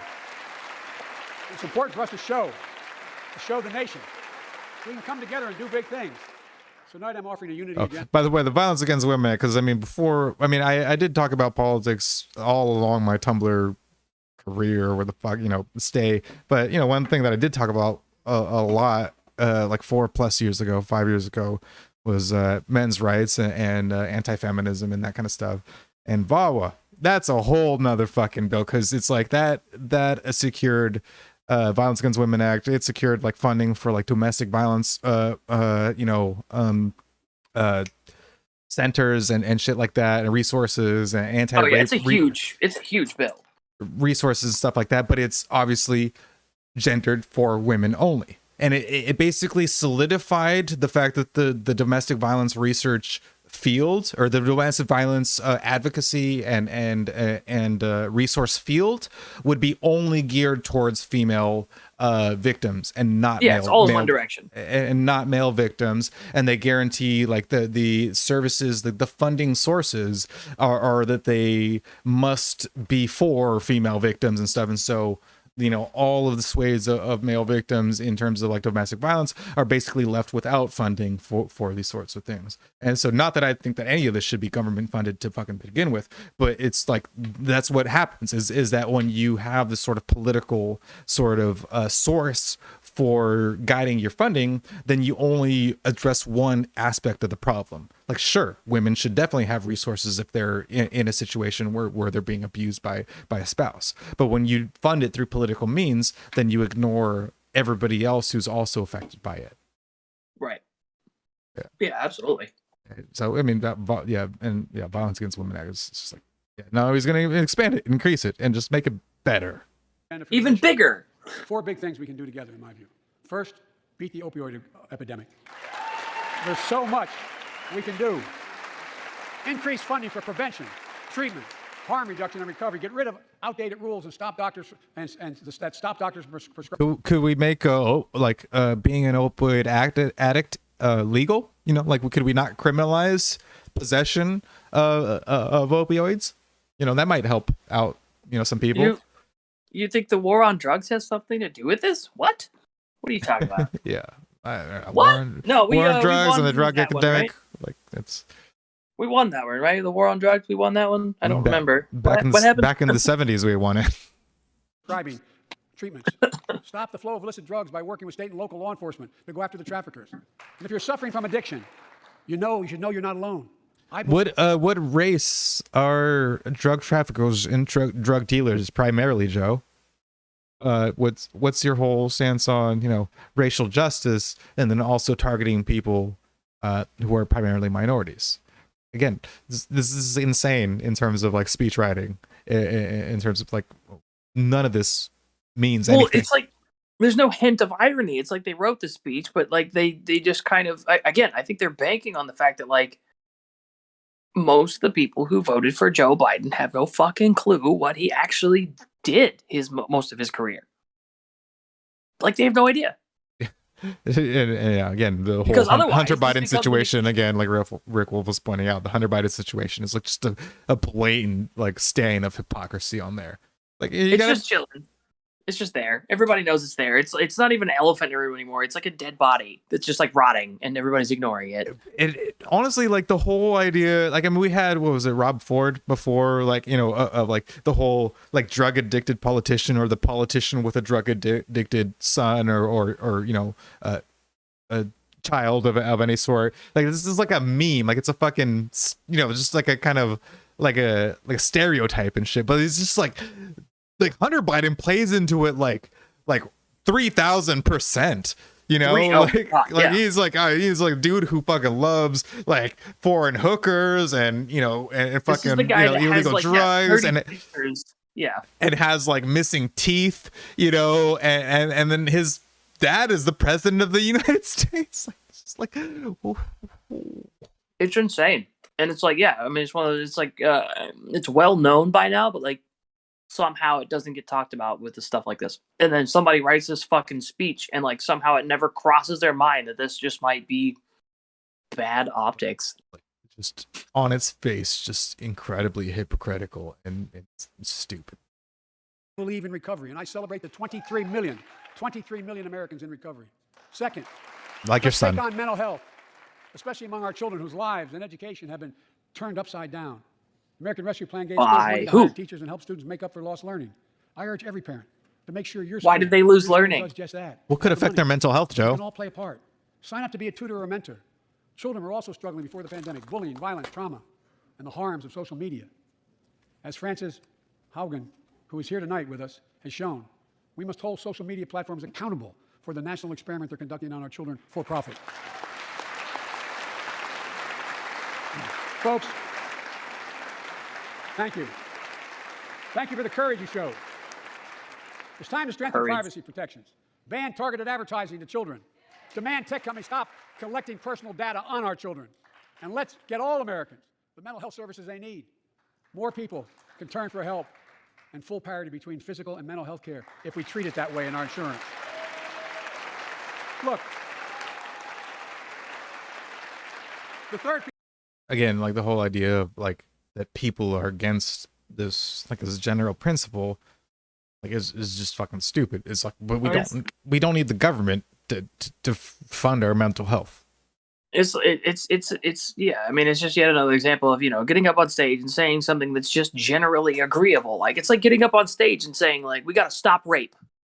Yeah, well, and of course, like how soon before like the government controls treatment of mental health, before criticizing the government becomes pathology, and yeah, they're already doing it with the whole terrorism bills and shit like that, right? Is the idea? It's like, oh yeah, like agitation against the government powers, that could be terrorism too. Fuck you, bro. Well, what are they? They're already claiming that something's mental illness. Fuck, what is it? It's not vax hesitancy. It's something else. Fuck, what is it? It's something ridiculous. They're trying to claim as like a sign that you may have mental illness, like questioning the government or something ridiculous. It's something stupid. I saw it the other day, but it's like, yeah. Well, and what? And maybe this is a whole extreme slippery slope, but then you see people on Twitter who are like, let's deny medical services for the unvaccinated, and just like, okay, well, how about we just not have these motherfuckers control who gets medical services and who does not, because this is wild. Yeah, exactly. Piece of that agenda is support our veterans. Veterans are the backbone and the spine of this country. They're the best of us. Not really. Yeah, no. We send to war and care for those in their family when they come. Listen, I mean, like, veterans can be decent fucking people and all, but like, they're not fighting for truckers are far more of a backbone to our society than veterans. They're fighting for your freedoms in Afghanistan, and I'm like, well, what the fuck are they doing? What are my freedoms doing in Afghanistan? I don't like. What are they there? What are they there for? Like, this is like, veterans are victims of your exploitation, Joe. That's what Absolutely. they are. Like, I sympathize with veterans because they were sold a lie about what military service means, and that sucks for them. And you know, I don't hold anything against veterans for, you know, taking up what they believe to be a righteous cause or going into a situation that they think would have benefited them in terms of, like, you know, college or I mean, it's insurance or whatever the fuck else. But it's not a mistake that a lot of them come back being extremely anti-government, and like even a lot of them are extremely anti-military, and it's like, I don't fucking blame you. Yeah. Like, I'm anti-war on principle, but you like lived it. And so you like, no, like, I can talk about it all I want, but I've never been to war like you have. Like, of course you are. Like, I get it. Yeah, and DTM, like, the military recruiters don't totally target low income and low grade scoring high schoolers on purpose or anything. Yeah, and I can speak to that because I grew up in Orange County. Was the kind of the Mexican center of Orange County, where every other spot in, like, the richer part of Orange County would call us the ghetto. Though we had gangs and we had crime, but we weren't necessarily fucking Narlands or Chicago. So, but still, we did have some shitty spots, and I was in a shitty school, and but I did really well on my ASVAB, which is like the fucking military test or whatever the shit, and I had recruiters up my ass. But thankfully, I was a fucking, you know, anti-government punk rocker at the time, and I was just like, fuck you guys. Like, and it was the Bush years too. It was like, there's no way you're gonna convince me to fucking join the military nowadays, motherfucker. I hate the fuck government. And like, dude, these recruiters tried because I was a smart motherfucker, you know, and I was, you know, child of a single mom in a poor fucking neighborhood, and they wanted me to join, and we're like, oh, we'll pay for your college and we'll give you fast on track for these fucking career and shit like that. And yeah, they totally fucking do. I remember a video that was like filmed by some soldier like on a fucking base in Iraq or Afghanistan somewhere, that they were, you know, and he was filming his buddies in the barracks, and he's asking all of them, what would you say to your recruiter if you could say something to him right now?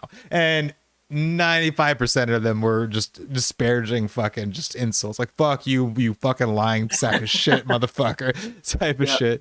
Because yeah, of course they fucking do. They lie their ass off to make sure you sign the dotted line, because once you do, you're owned by them. They can legally inject you with shit into your blood, and you have to fucking do. Yeah, they can force you, and yeah, you belong to the state.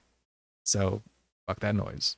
Come home. And it sucks because it's like, even if they don't, like, we still have a draft. Like, we could get drafted at any time. And honestly, it's like one of those things, like, yeah, they haven't done it in forever. And people point that, they love to point that all the time. Like, the draft hasn't been used, and blah, blah, blah, blah. But the fact that the government retains the right to do that thing, it's still there. If you register, and the other thing is, like, if you don't register to vote, and like right now, I'm not registered to vote because I don't vote. I don't fucking vote. I think it's stupid. I think it's a waste of time, and I don't fucking vote. I'm an anarchist. I don't believe in this kind of thing.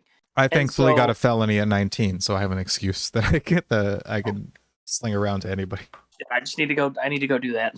I'll be right back. No, it was when weed was more illegal, so, you know, they cracked down on me there. Jeez, like the that's so fucking stupid. Yeah, like, I did 7 weeks in jail for 12 grams of weed. Jesus Christ. Yeah. Hey, it's probably the guy we're looking at right now, it's probably partly his fault. Yeah, that's crazy. Yeah, not gonna lie, it probably is. Like, and fucking, you know, you can get drafted, you know, and if you're not registered to vote and war does break out and they draft people and you're not registered to vote, it's a felony, because now you're not registered to vote, you're not registered for the draft, because that's how they do it, which is interesting. I think it's really fucking interesting that, like, they kind of hook those two things together, that if you register to vote, you're in the draft.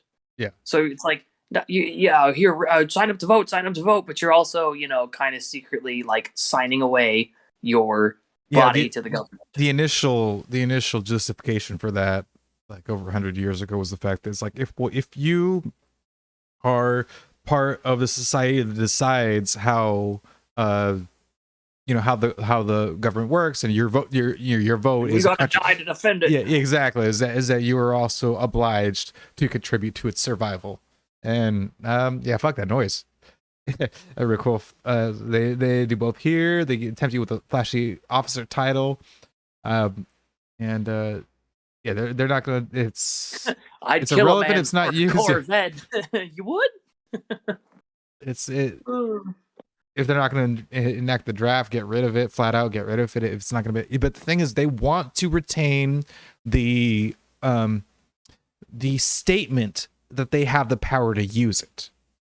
That's the thing, is that they want to be able to say that, listen, we have the power to force you to fight for us if we need you. Even if they're not going to actually use it, they still want to be able to say that they have the power to do it.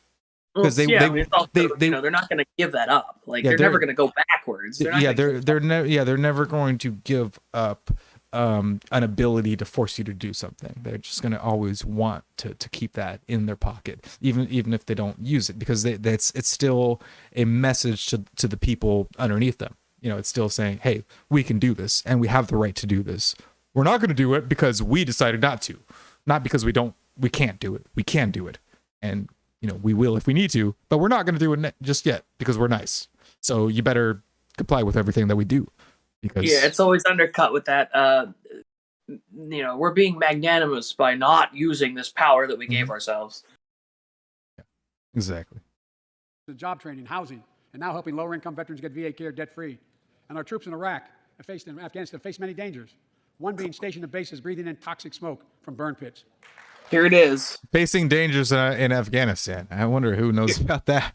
Okay. Here it is. He's gonna fucking whip out his dead kid's corpse and wave it around. And incinerate waste, the waste of war, medical and hazardous material, jet fuel, and so much more. And they come home. Many of the world's fittest and best trained warriors in the world. Never the same. Headaches, numbness, dizziness. A cancer that would put them in a flag-draped coffin. I know. One of those soldiers was my son, Major Bo Biden. So what there's a lady that pointed some shit out before that. She said something and the people booed. And hazardous material, jet fuel, and so much more.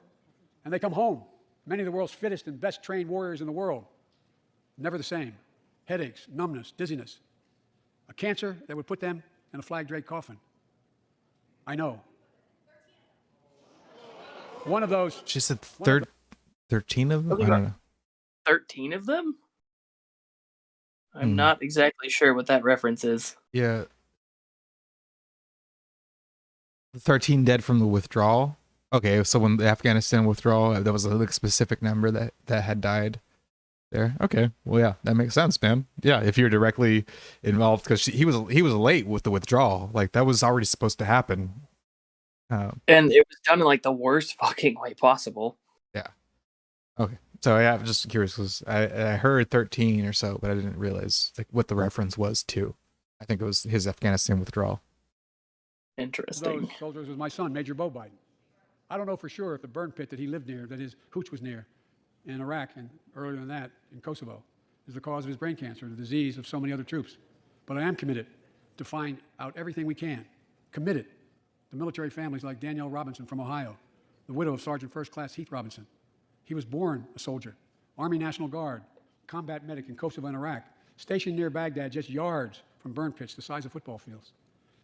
I like that they reference Kosovo, Iraq. It's just a bunch of wars that we never needed to be in. You mean this? It's just he experienced all these horrific things. He lived this crazy fucking life. I was yeah, but you guys caused all this. This didn't need to happen. You put him there. Yeah, this needed to happen. Nobody needed to be fucking there. This is bullshit the entire fucking step of the way. You're acting like this is fucking normal. Danielle is here with us tonight. They love going to Ohio State football games.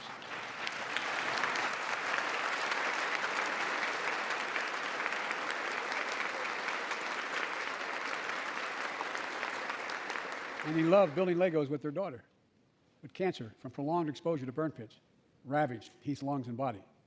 Danielle says Heath was a fighter to the very end. He didn't know how to stop fighting, and neither did she. Through her pain, she found purpose to demand that we do better. Tonight, Danielle, we are going to do better.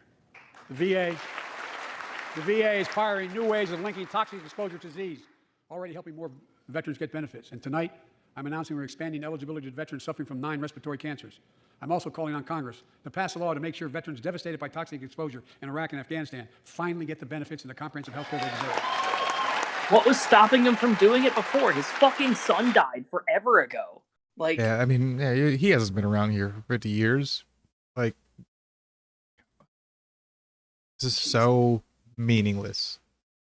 This could not, like, this is honestly the biggest summation of this entire fucking speech. It's just meaningless. Like Because- he could have. I mean, what was stop? He's a fucking career. People act like he's like this brand new person just coming in. He's a career fucking politician. He could have done something about this stuff anytime he wanted to. And it's not even like he was any politician. You know, he has been one of the most influential politicians of the past 30 years. You know, Easily.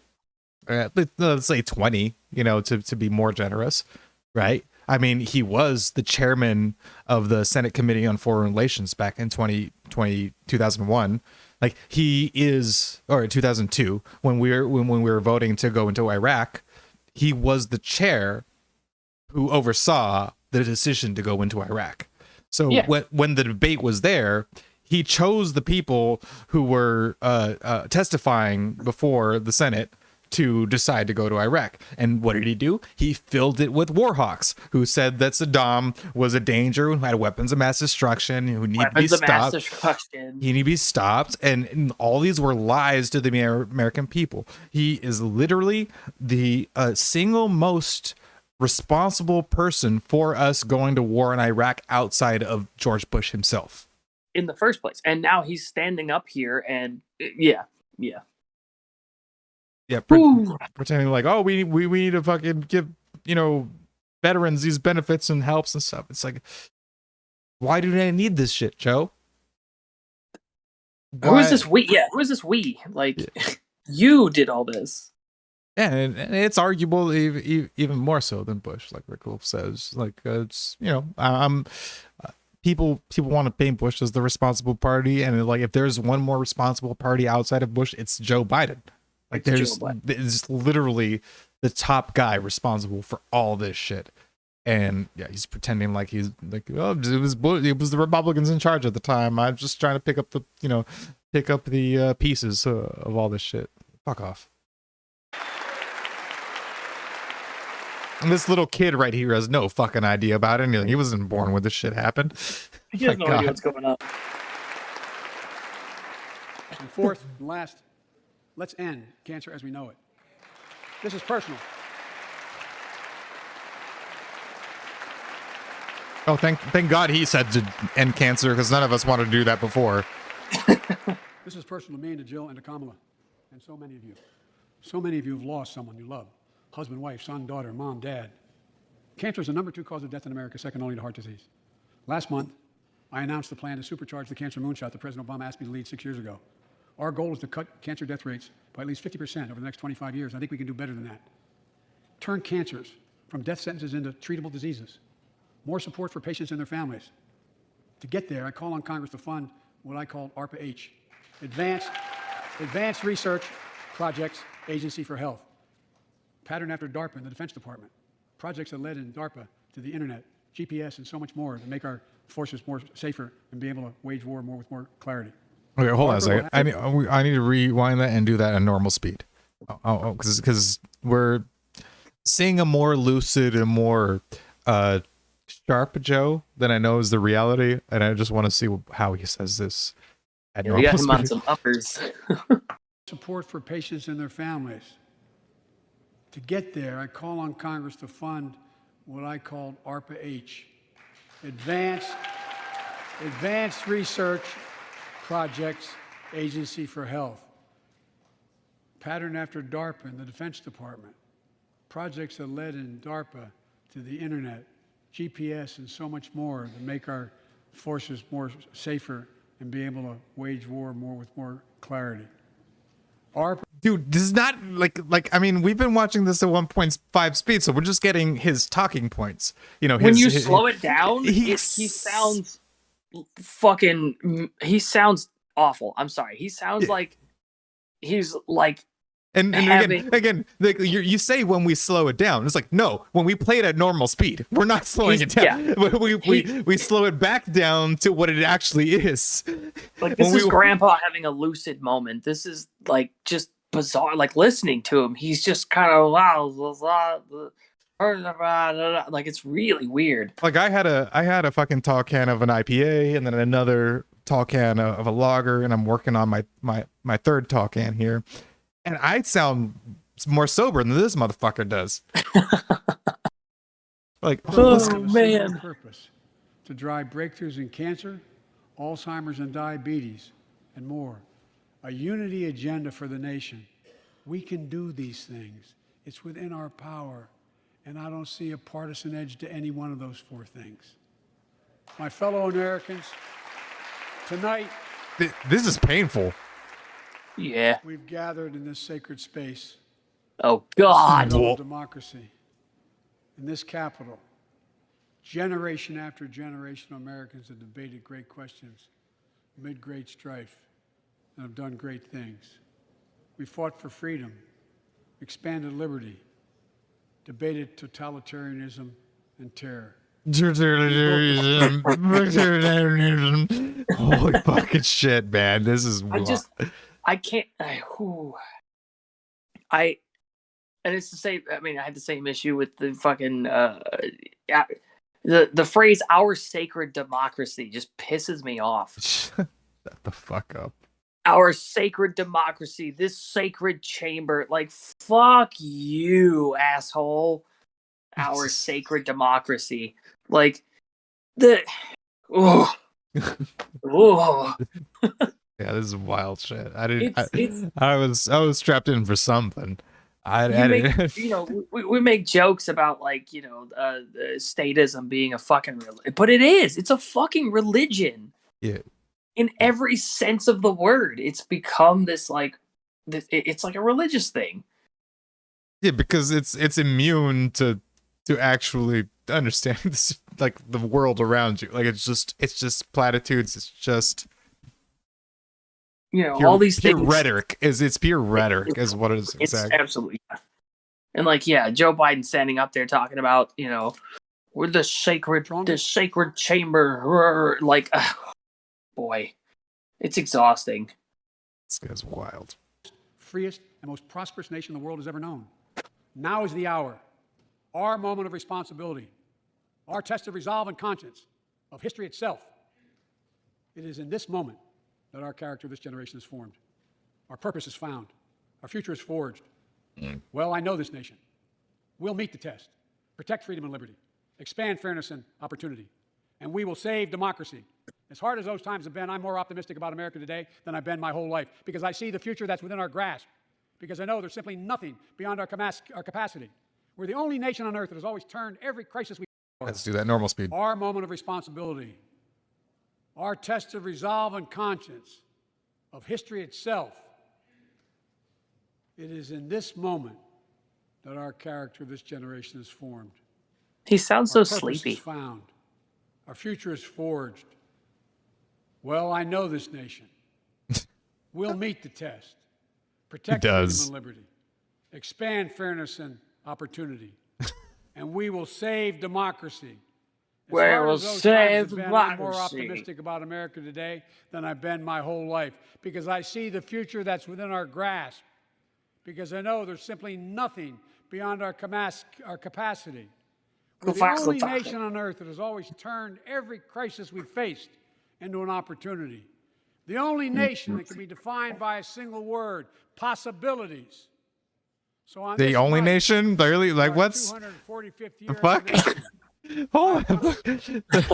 You're really saying that all other nations just ignore possibilities? We're the only fucking one who does.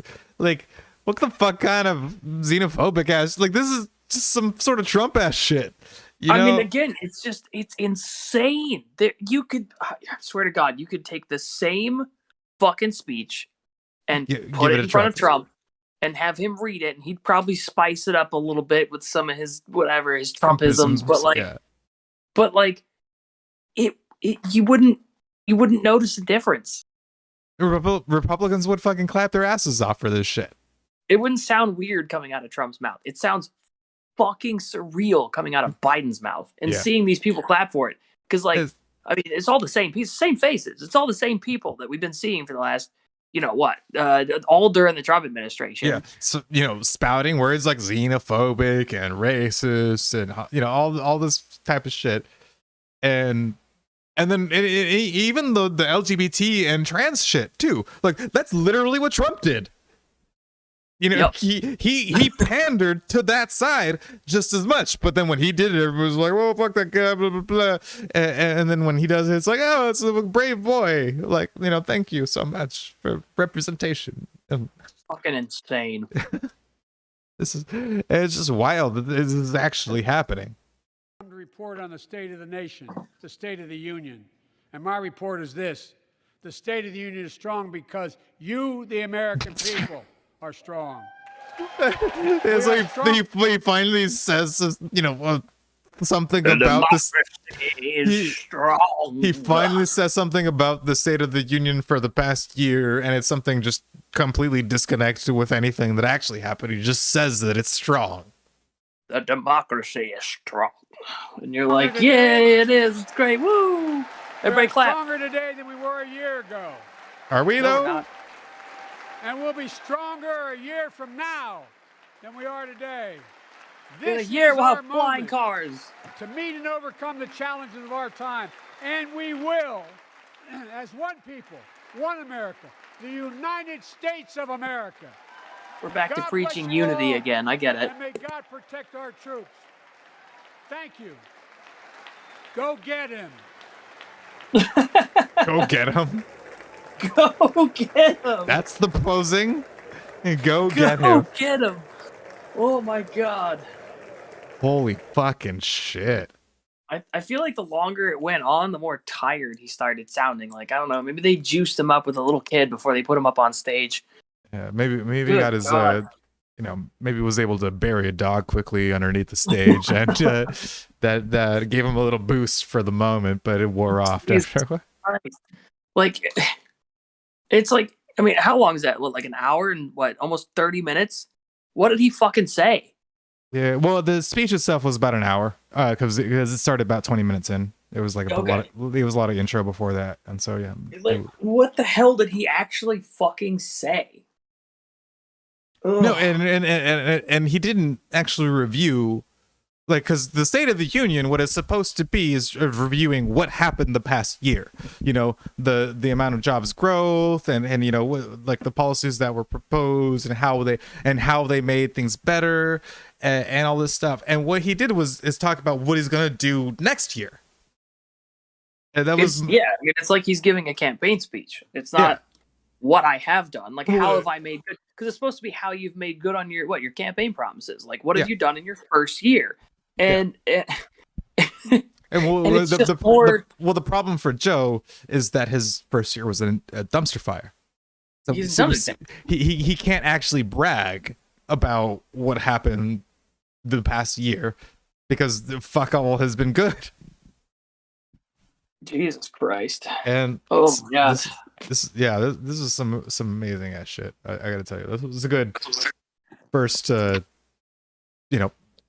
first episode of us fucking going over.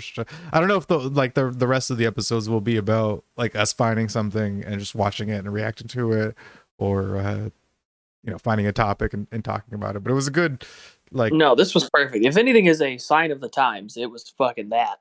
Yeah, the fact that this is just because I mean, there's nothing more mainstream than like just the government fucking stance, the government narrative on what's going on, and the fact that it's this, like,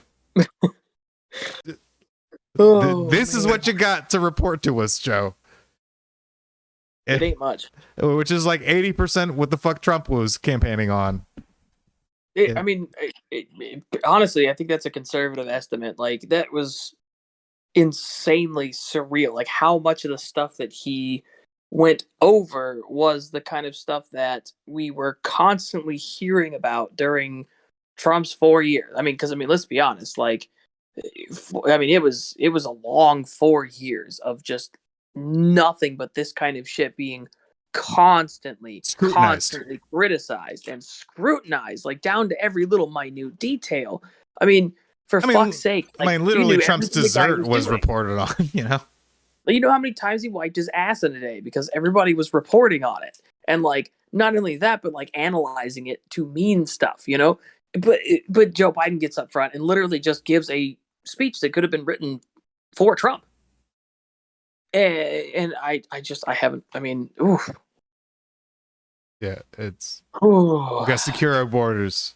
And the funny thing is that when Trump was doing this, we were saying that this was a Democratic position too. Like we're saying, yeah, Obama was also pro securing borders. Like this is not a Trump thing. And you know, then people would demonize it and say, no, Trump is evil, and blah, blah, blah. And then now Joe Biden does it again, and it seems to just completely wash over everybody's head. And again, bring you back to 1984 about how they switched which person we're at war with, and then switched it back. You know, and people are just supposed to believe that's the way that we've always been, and it seemed absurd. You know, it was like, this is just a book. Fucking people can't just be this way. And then we see this, you know, they're like, yeah, Obama is like, we need to be tough on crime and we need to secure our border. And people are like, yay, this is a good thing. And then Trump is like, we need to be tough on crime and secure our border. And we're like, you evil, racist, motherfucking xenophobic, racist, blah, blah, blah, blah. And then Joe Biden comes back and then you can call it beforehand. You know, you could literally predict it. You'd be like, but Joe Biden will also be for securing the border, and he will also be for law and order and backing police. He will also do all these things. It's not like he's a new guy. You have his whole political career to look at and make guesses off of based on what he's done before. And he's doing the exact same thing that he's always done. He's an establishment Democrat. And that's the most wild part of it, is that you can literally point to historical precedent to justify not trusting this motherfucking snake. Well, I don't understand how they thought they were going to push him left. Like, it doesn't make any sense, like, right from the get-go, because that's not how you've got this tiny fringe of, like, hard left people that think that they're going to... That's not how influence and power works. Right. But they acknowledge that we live in a fucking democracy, which is, you know, majority rules, blah, blah, blah. Yes, it's representational, but ask me if that really matters. But it's like, you're not going to push him anywhere. He's going to appeal to the middle. He's always going to appeal to the middle. So it's probably going to involve some you know, reaching across lines, more or less. And he's just going to do exactly what he's always done. Oh, so it's insane that like people really thought that they were going to get Joe Biden to be this like really, really far left, you know, anti like borders, anti-police, you know. Or at the very least that he would be better than Trump, right? Or better than, it's like, this is literally a Trump speech. Yeah. I mean, easily. Absolutely. Like, it's insane. And, you know, again, it's the same people that were like, not just saying, well, I don't like his policies, but like full blown, Trump is an actual white supremacist Nazi for saying these things. Remember the right wing death squads? Remember the right. That was one of my favorite things that people claimed was right wing death squads. We're going to be going around shooting all the gays and the blacks, and you're like, it's just not going to happen. Like that's insane. It's not going to happen, and it never happened. But like, these are the kind of exaggerations that you got out of people for Trump saying the exact same thing. Or like when what was it?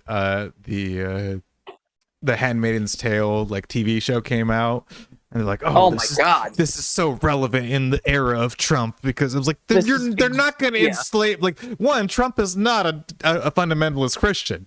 All right, he's not a diehard Christian. He panders to the Christian right, sure, and a lot of Christian Republicans don't like him because of this, because they understand that he's not actually a real Christian. and No. so this idea that like Trump is going to bring about like this sort of Christian drop the microphone there, that Trump is going to bring about some fucking Christian like patriarchy that enslaves women and subjugates them to live this fucking conservative life. It's just stupid. Like this is just people running away with their paranoia at this point.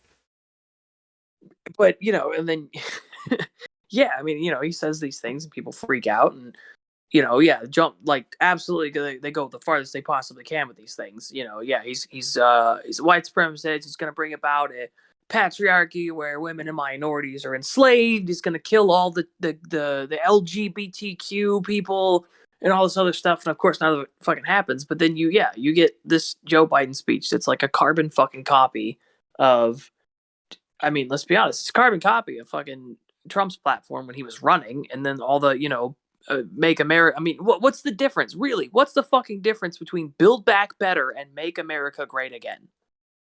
What's the difference? Well, I didn't hear one. Well, he just wants to make it better. It wasn't. He's not saying it was better before. It's just gonna be better now. That's it. That's fucking it. That's. Yeah, I mean, he's like make America great now versus make America great again. There you go. It was never great, but we're gonna make it great by doing all of this stuff that we were doing before that. But the end concept is making America great. Like that's the whole. That's the crux of it. Whether it's now happening anew or whether it's because we think it's gonna happen again. Like it's still making it's like none of these are new concepts. I mean, nothing in that was like a new concept. It was all we got to make the border more secure. Okay, duh. That's what Trump said. That's what Obama said. I mean, we act like it's like the first time anybody's proposed these things before. He acts like it's the first time anybody's proposed these things before, and it's just. And again, like this is not like even what the point of the speech was supposed to be. It's not a campaign speech. It's a State of the Union speech where you talk about what the fuck you did, and what you did, not what you're gonna do. And he did fuck all. I feel like this was less of a State of the Union, and this was more like he knows. Well, they all know me. How can you not? That the last year was a fucking shit show, and the midterms are coming up, and so they're basically re-campaigning for the midterms. This totally is what's going on. They're re-campaigning for the midterms. They had a platform, and boy howdy did they fucking use it. Yeah. So it was expected and also a little bit unexpected. It was more than I could have possibly hoped for. Yeah. All right, man. Yeah, that was a good first meeting and first subject. For that, I still have no idea what we're going to call this thing. That's what we got to figure out too. We'll come up with it on the way. Yeah. It's cool. Something usually pops up. Yeah, but for everybody who joined, thanks for coming by. That's pretty much the end of it. Yeah, like I said, I'm gonna host the feature streams. I think on YouTube on Anarcho-Fonzie. Just because I don't know, I think that's a better spot for it. I think I don't know how long. Our sorts of show can last on Twitch, to be honest. Even YouTube is kind of a stretch, but still, yeah. I think it would be good to have them at least on YouTube too. And I'll definitely download this one and at least cut out the beginning bit where we had some difficulties and then post it onto YouTube. But okay, cool. Yeah. That's cool shit, and we'll like I stay on the lookout for like articles or videos or whatever the fuck you want, and I'll pick stuff up during the week. It's not like there's any shortage of stuff to talk about lately. Yeah, exactly. And so yeah, we'll bring some maybe like a collection of videos together for next week, and look at them and talk about them, or D Live is another source too. Yeah. So yeah, good shit. Thanks for everybody for stopping by. Thanks for Hominis for coming meeting up with me and just talking about this shit, bouncing everything off. I've been looking forward to it. I know it was a little hard getting everything worked out schedule wise and stuff, but yeah, it was good to finally talk to you. Basically, you guys got to see what like the first time that we even got to talk to each other, even though it's been. I know we've chit chatted back and forth before, but not like actually in. Well, I guess this isn't in person, but you know what I mean. Yeah, in speech. And yeah, this Discord is around if you want to fucking stay in here and talk about shit. I have some people just from like my gaming and cooking streams, but I got a couple of people from Tumblr here as well.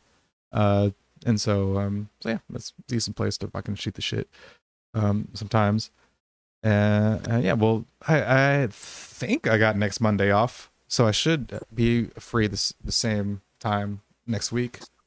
Okay, yeah, I mean, generally speaking, I have every Monday off. Every once in a while, I'll still, because it's like the one day a week that my job is like closed, but every once in a while I manage, so I have to go in and like take care of some shit while there's just like the stores is not open and stuff. It's just like a good day to get things done when you don't have a bunch of customers in there and stuff. Mm-hmm. But generally speaking, it's like 4 or 5 hours and then I'm done. So okay, yeah, well, I'm sure we can find a spot in the day to. So it doesn't always have to be nearly 4 hours long. It could oh yeah, definitely be shorter than that. So yeah, dude, I appreciate you taking the time out and responding to some shit. And yeah, I think it would be a good format to just gather like articles or videos or something and just talk about whatever the fuck we find. Yeah, man, sounds good. And plus, you know, it's nice just to be able to sit down and talk to people about this kind of stuff. It's not often that I assume probably most of us don't get to. Yeah, sure, we go back and forth on Tumblr, but like to actually sit down and have a conversation with somebody is kind of rare these days. Yeah, and have like a long form, just fucking, just kind of decompress about all the fucking shit that's going on. And yeah, no, I appreciate it. And so yeah, we'll gather some things, both of us, and then hopefully we'll have something cool next week to present to the folks. All right. Well, yeah, I'll definitely be on the lookout, and we'll pull some stuff together. Okay, guys. Thanks for stopping by. Thanks for joining, watching, commenting, and you know, suffering along with us here. we'll if we can schedule it right, we'll see you next week around the same time, and we'll do